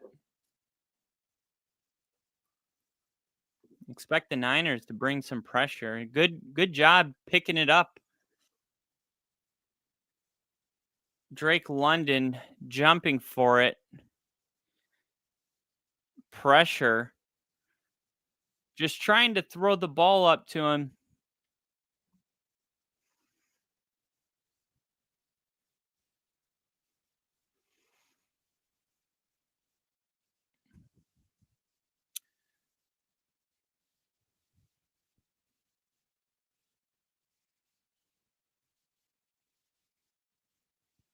This offensive line for Atlanta stinks. This line stinks. Let's see. I knew that wasn't going anywhere. He threw that into the ground.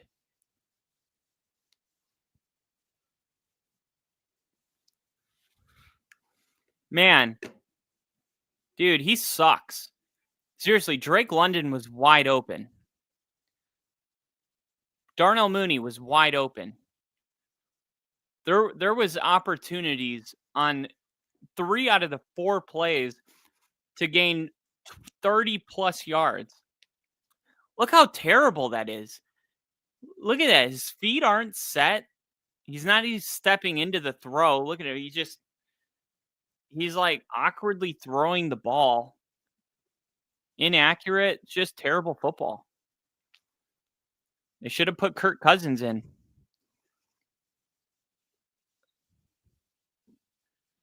They should have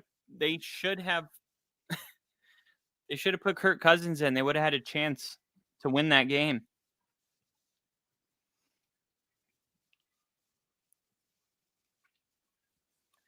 Jeez, McCaffrey's going to go down with 40 points tonight. 129 rushing yards. 179 receiving yards. You guys, that's over 200 yards of total offense for Christian McCaffrey. Over 200. yards for McCaffrey. And Brian Robinson Jr., quick timeout.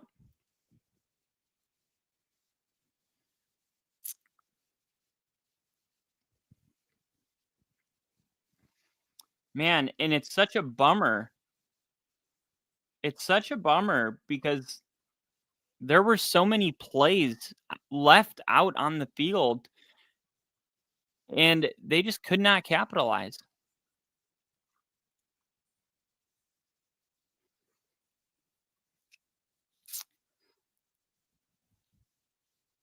Second and 6, and they're gonna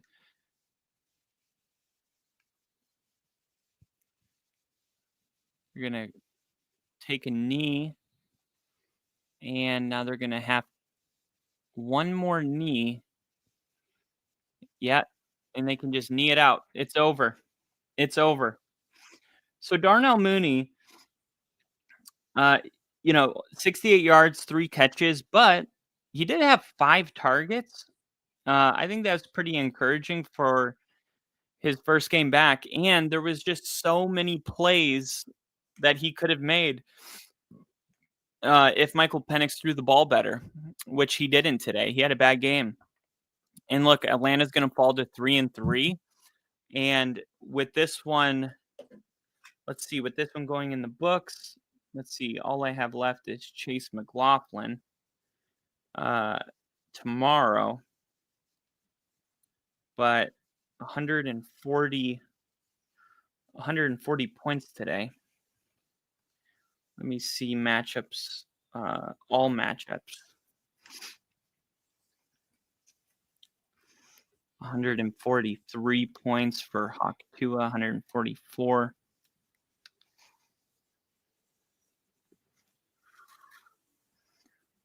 Wow.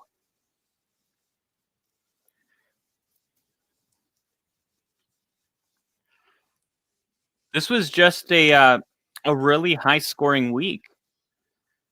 I mean, you look all around the league, at least in mine, and you got a ton of teams that ended up, let's see, first place.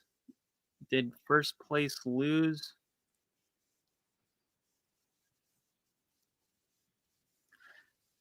Oh my gosh.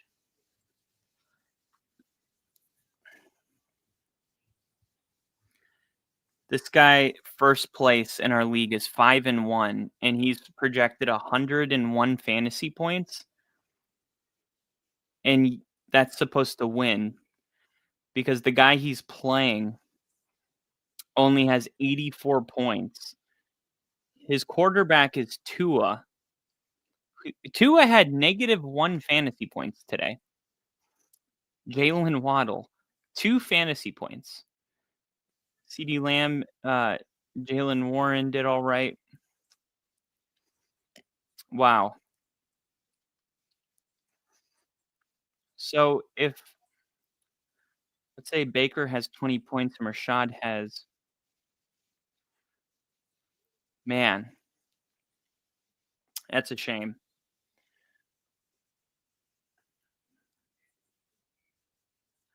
Laporta Potties and Bubkiss are the other 2 teams. Let's see how they're doing. Laporta Potties, he's going to win. And where's the Butkiss one? 146. He's going to win.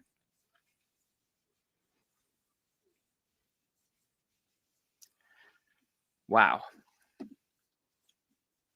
Well, it doesn't matter. We keep on keeping on. We got a good team. I should have started. Man, if I would have started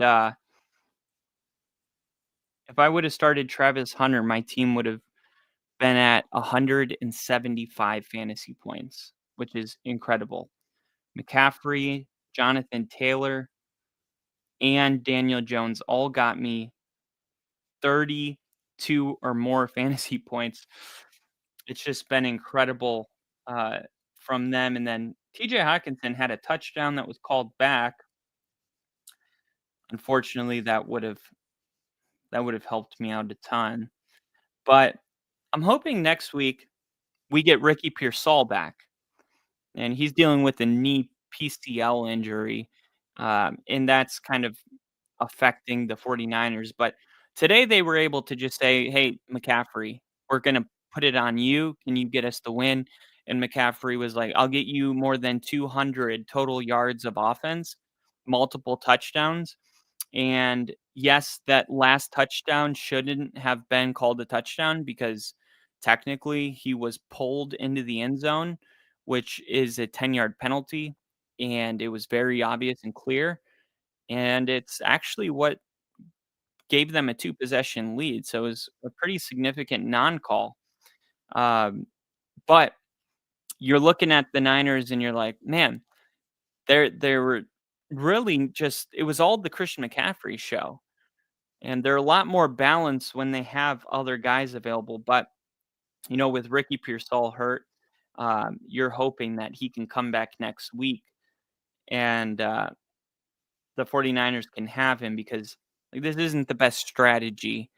Let's give McCaffrey 31 touches.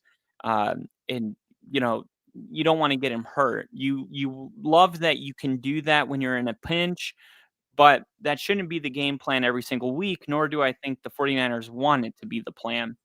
So next week, when they take on the Rams, which is always a tough game. Or wait, no, next week they're taking on Houston. In Houston, one of the best in the league against the pass, against opposing wide receivers. We'll see if he is able to get back and get healthy. Another receiver that was out was Dalton Kincaid, tight end, but a lot of a wide receiver. He's considered day to day. So the fact that he was out, probably had more to do with Buffalo having a bye week this week for being out last week, because then he gets 2 weeks of rest. Expect him to be back next week coming out of the bye week. And then Terry McLaurin, who was ruled out Friday around noon. He was ruled out. I don't know if that's going to help the Commanders. I mean, it should, but it's not like he had anything really going before the injury. But it seems like the Commanders really need him to get healthy. And not just that, they need to get that rapport between, Jaden Daniels and McLaurin back to where it was. And Travis Hunter, if, you can ever take something good from a loss, I guess, it's that Travis Hunter finally had, an 8-reception, 100-yard receiving touchdown, his first of the game, and he had 14 targets. And you're like, okay, is this something that have we been building to this moment? And we heard Liam Cohen saying all week, like, we want to get Travis Hunter more targets. We don't want to just use him as like, catch and throw, slot receiver that can be shifty. We want to look, if you're going to trade next year's first round pick to get this guy, he's got to be more than that. He's got to play a bigger role in the offense than a shifty slot receiver that can, break for 10 yards on a slant. He's got to be a legit number one. And they've been talking that way. And finally this week you saw, double-digit targets and over 100 yards and a touchdown. So the question will be, in a terrible loss, 28-point loss, will any of the ingredients of what created this 25-point game, will those ingredients be there next week? Or will this loss, force the Jaguars to underutilize him next week? So we'll keep an eye on that. We'll have more on that, later. Lamar Jackson should be healthy. What's crazy is my bench 1, 2, 3, 4, 5, 6, 7. I had 5 of my 7 bench players ruled out. Ricky Pearsall, Josh Downs, Dalton Kincaid, Lamar Jackson, Terry McLaurin. All ruled out. Luckily, I was able to pick up Darnell Mooney. And, he was dealing with an injury as well. He had a hamstring injury. I'm hoping that he didn't tweak it or, anything at all. I hope he's fully healthy after today, because I felt really encouraged by what I saw from Darnell Mooney today. I know they lost, but there was a lot of plays to be had. And for whatever reason, Michael Penix Jr. was just struggling with accuracy from the very beginning of this game, I'll add.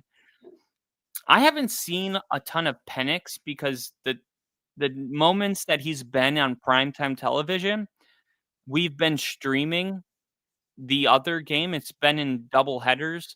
Last week it was like the Bears and Commanders were playing, and I didn't see the Bills and Falcons. And then there was like another one earlier. I think it was week 1 or week 2. So this was really that I can think of. This is my first time watching a full Falcons game. And, Penix ended up getting injured late in that game. He stayed in the game. He probably shouldn't have. But I've seen a ton of penis. Oh, that's not what you said. That's not what I said. Trust me. I have seen a ton of Penix. I haven't seen a ton of Penix. But what I did see today was like, oh God, this is the guy? I know that's not what you guys have been watching. There's no way. If this was the product Penix was putting out every week, Kirk Cousins would be starting. It was that bad. The only thing that even salvaged Michael Penix's day was the fact that Bijan Robinson is such a weapon offensively. That guy is such an animal that he's kind of able to make up for a lot of bad.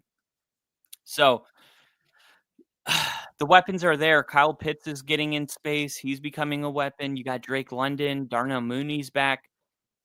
There's just no excuse for Penix to have a day like that. The injury didn't happen until the last drive. So, I don't want to hear people making it about the injury. Overall, though, I thought the 49ers, like defensively, you just got to give credit where it's due. And the difference between Atlanta and the 49ers, and I said this when it came time for predictions, I was like, Atlanta's coming off of a bad win over Buffalo. And not bad, like they beat them bad. I mean, like bad in a good way. And the 49ers are not coming off of anything great. I forgot what it was now that a whole new week has happened. Let me see. Week 6 games, NFL. They lost to the Buccaneers. Okay. So I'm like, you got the 49ers coming off a loss to the Buccaneers. You got Atlanta coming off beating the Bills real bad. And yet I'm picking the 49ers. And I said the reason was because of coaching. I was like, if I'm ever in a toss-up where I'm like, I don't know. I like what Atlanta's doing, but on the other side, I feel like the 49ers are at home and they're going to want to bounce back. So it's kind of a 50-50. So where is the matchup coaching? I'm like, okay, that's where I could get myself to buy the 49ers in this game, is because I got to find a mismatch somewhere. And I found it in coaching because I felt like CMC's great, but I felt like Bijan Robinson kind of neutralizes that. And then I got to coaching and I was like, there is definitely a coaching mismatch between Kyle Shanahan and Robert Saleh as the offense and the defense of play callers and Raheem Morris, right? And that's what I feel like we saw. There was definitely a coaching mismatch, but there was also just poor execution by Kyle Penix. Like I said, it was probably I'm assuming this was his worst game this season. Also, I don't want to leave this off the table. The receivers had multiple drops today. I think I saw 4 big time drops. Some of them were fourth down conversions that ended the series. Others were, just big plays downfield that would have resulted in 50, 60-yard gains. Just a lot of bad drops by the playmakers today. Overall, it's just a really bad game. And you're just hoping we can, if you're Atlanta, we can clean this up. It was also a short week. They played on Monday night. You're riding high on an emotional win, and sometimes it's hard to travel across the country and play another football game just 6 days later. So blame it on whatever you want. There's plenty to go around. You got blame to go around. Everyone might have their favorite pick, but ultimately, if any one of these things would have been cleaned up, it would have been a good game.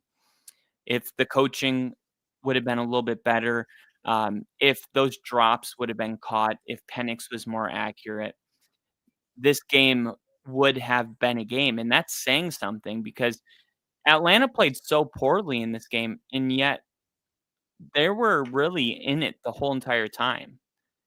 And the 49ers pulled away with a penalty that wasn't called by pulling Christian McCaffrey into the end zone. That's a 10-yard penalty. But there's still like a lot to say about that. Like, okay, Atlanta played that poorly, and yet they were really into it until the final 2 minutes. Like, why didn't the 49ers blow them out the way Atlanta played today? And it's like you don't know whether both these teams are better than good or if both these teams are just kind of mid and one of the teams made a bunch of mistakes today. And that's why the other mid team looked pretty good. We know Christian McCaffrey is the real deal, but outside of him, who stood out to you?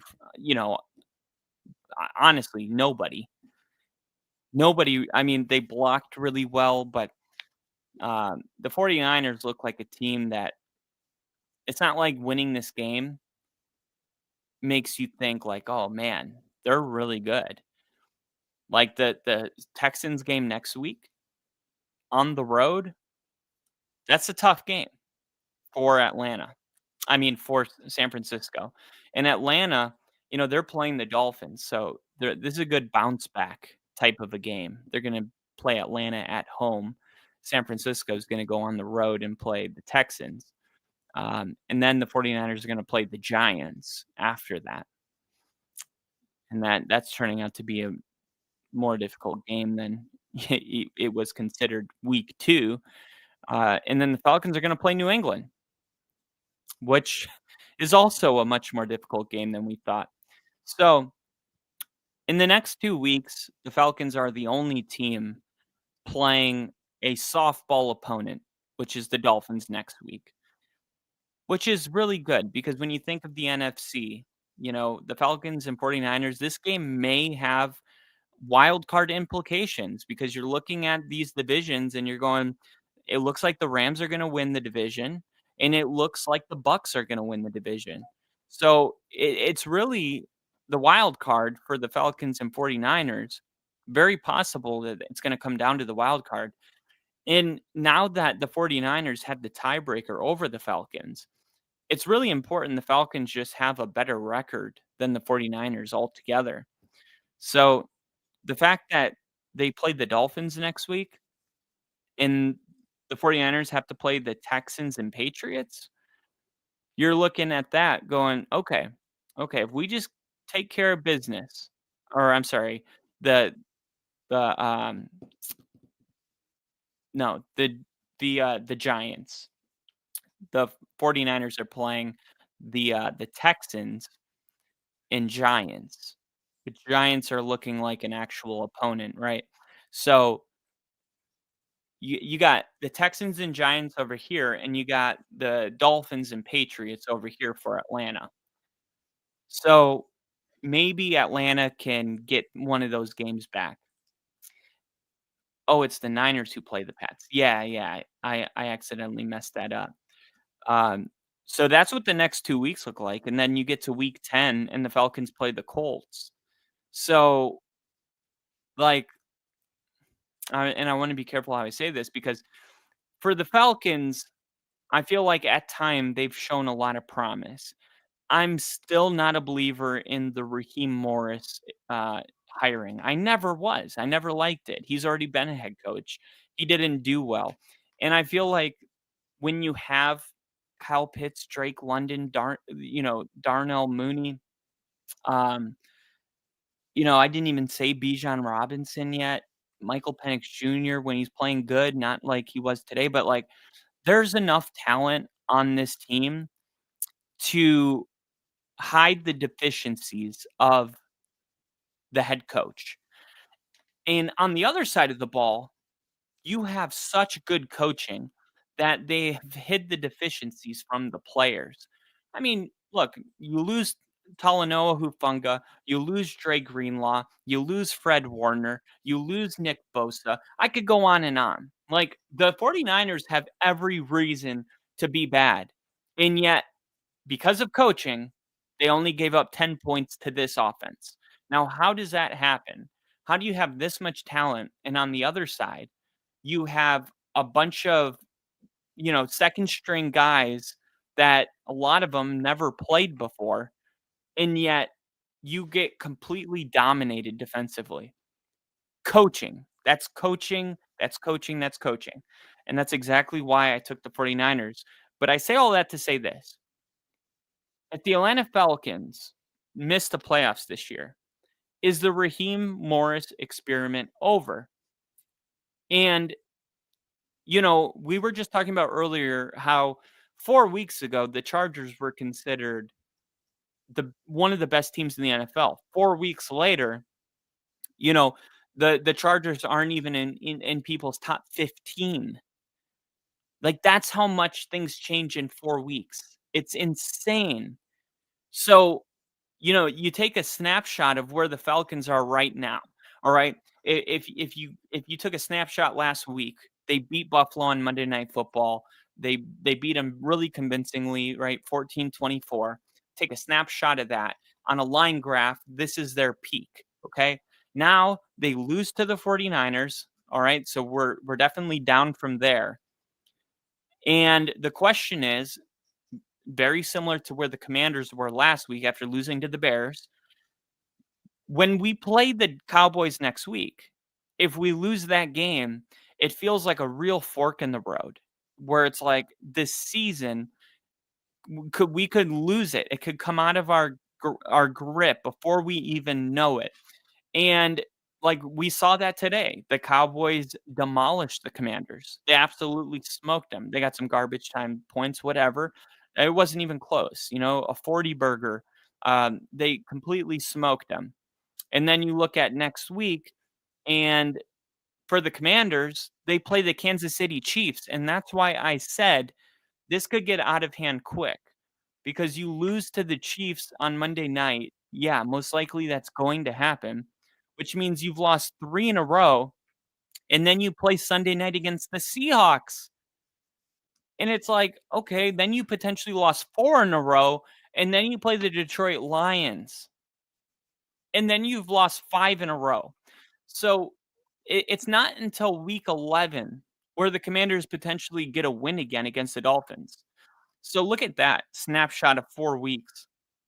And look where it takes the Commanders. It probably takes them, arguably, it takes them 6 weeks without a win. And now here we are in what I believe is the same turning point that the Commanders were in. The Falcons are going to have that. Okay. Now they have the Dolphins next week. Okay. whatever. Maybe they win that game, maybe they don't. But then after that, all right, they got to play a lot of tough games. You got the Patriots in New England. Okay, that's a tough one. Then you're going to play the Colts. That's another tough game against the Colts. Then an easier game against the Panthers. But if you just stopped right there, okay, and said, because the Falcons, I believe, have the bye week after. No, they played the Saints. So they're going to play 2 tough games, and then they're going to play the Panthers in the Saints. So they can make up for, against the Saints and the Panthers. They can make up for this loss, no doubt. But if they're going to be the kind of team that beats the Saints and the Panthers, but they lose, against the 49ers, and then next week they beat the Dolphins, but then the following 2 weeks they lose to the Patriots and lose to the Colts. Let's be real about what this team is. This team is going to end up being a team that is 500 at the end of the year. And if they do beat the Dolphins, but yeah, they lose to the Colts, yes, they lose to the Patriots. I mean, you have a team that's lost 2 of their last 3 weeks. And then they win against the Panthers, and then they win against the Saints, then they come right back to 500. And I think if you're trying to make the playoffs in the NFC, you got to be better than 500. You have to be. I mean, even in their own division, the Cowboys, who are 500, are now second in their division against the Eagles because they have that one tie.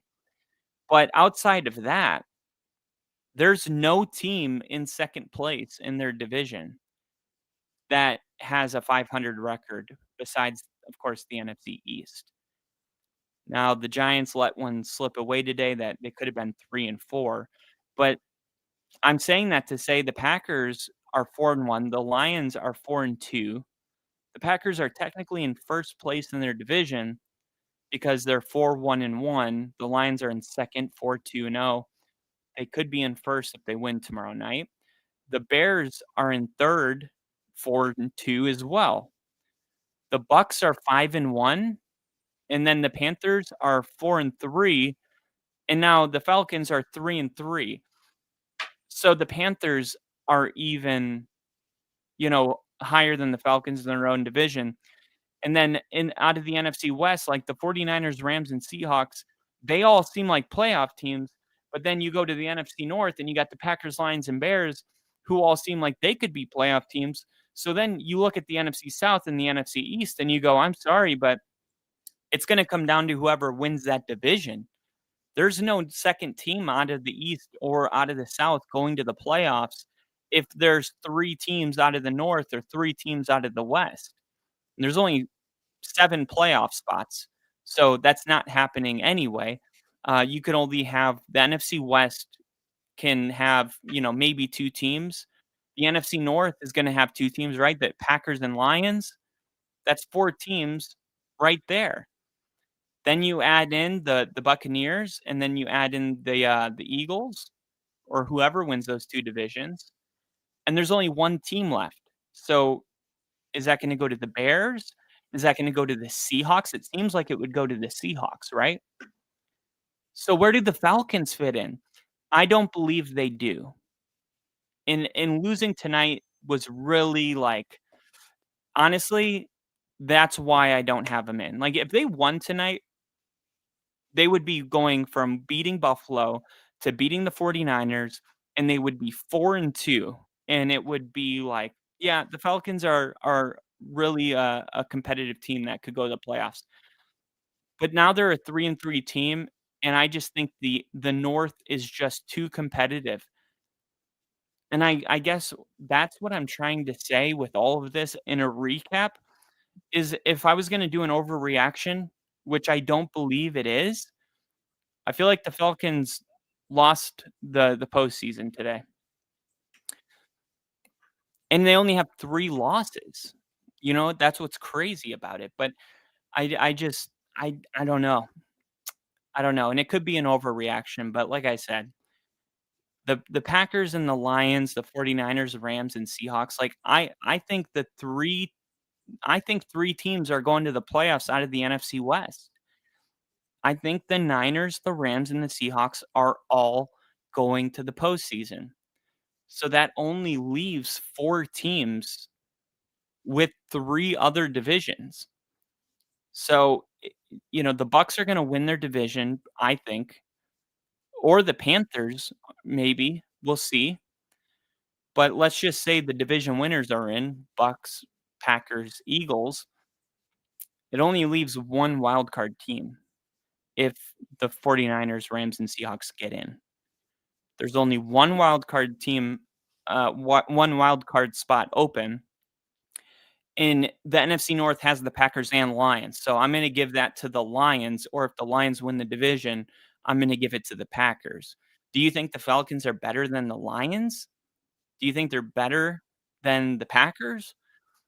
Because one of those 2 teams is going to take the final wild card spot.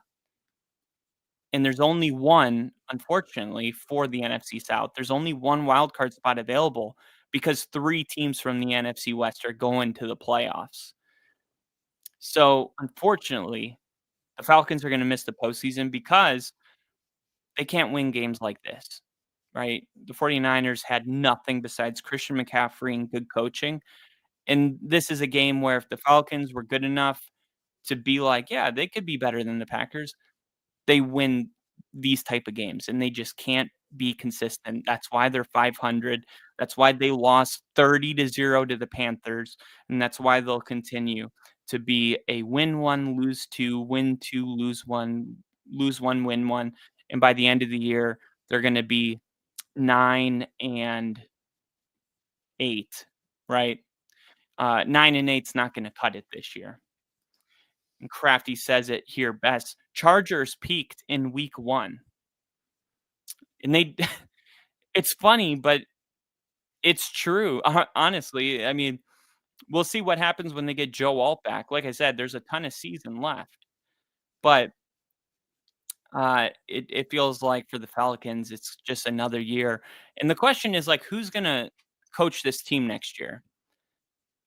Or are the Falcons content with going 9-8, missing the playoffs, and running it back with Raheem Morris? Like, what is, where's the line? Like, does Raheem Morris have to, uh, if he goes 1 game above 500, does he get to stay? Or is the standard, which I believe it should be, there's too much talent not to win 10 games. There has to be a coaching issue. I'm sorry, but if we load a team up like this, look at as a GM, you're like, dude, I gave you the best running back in the NFL, a couple top receivers in the league. One of them's top 5, arguably. I gave you one of the most gifted tight end prospects in NFL history in a franchise quarterback, and you can't give me double-digit wins.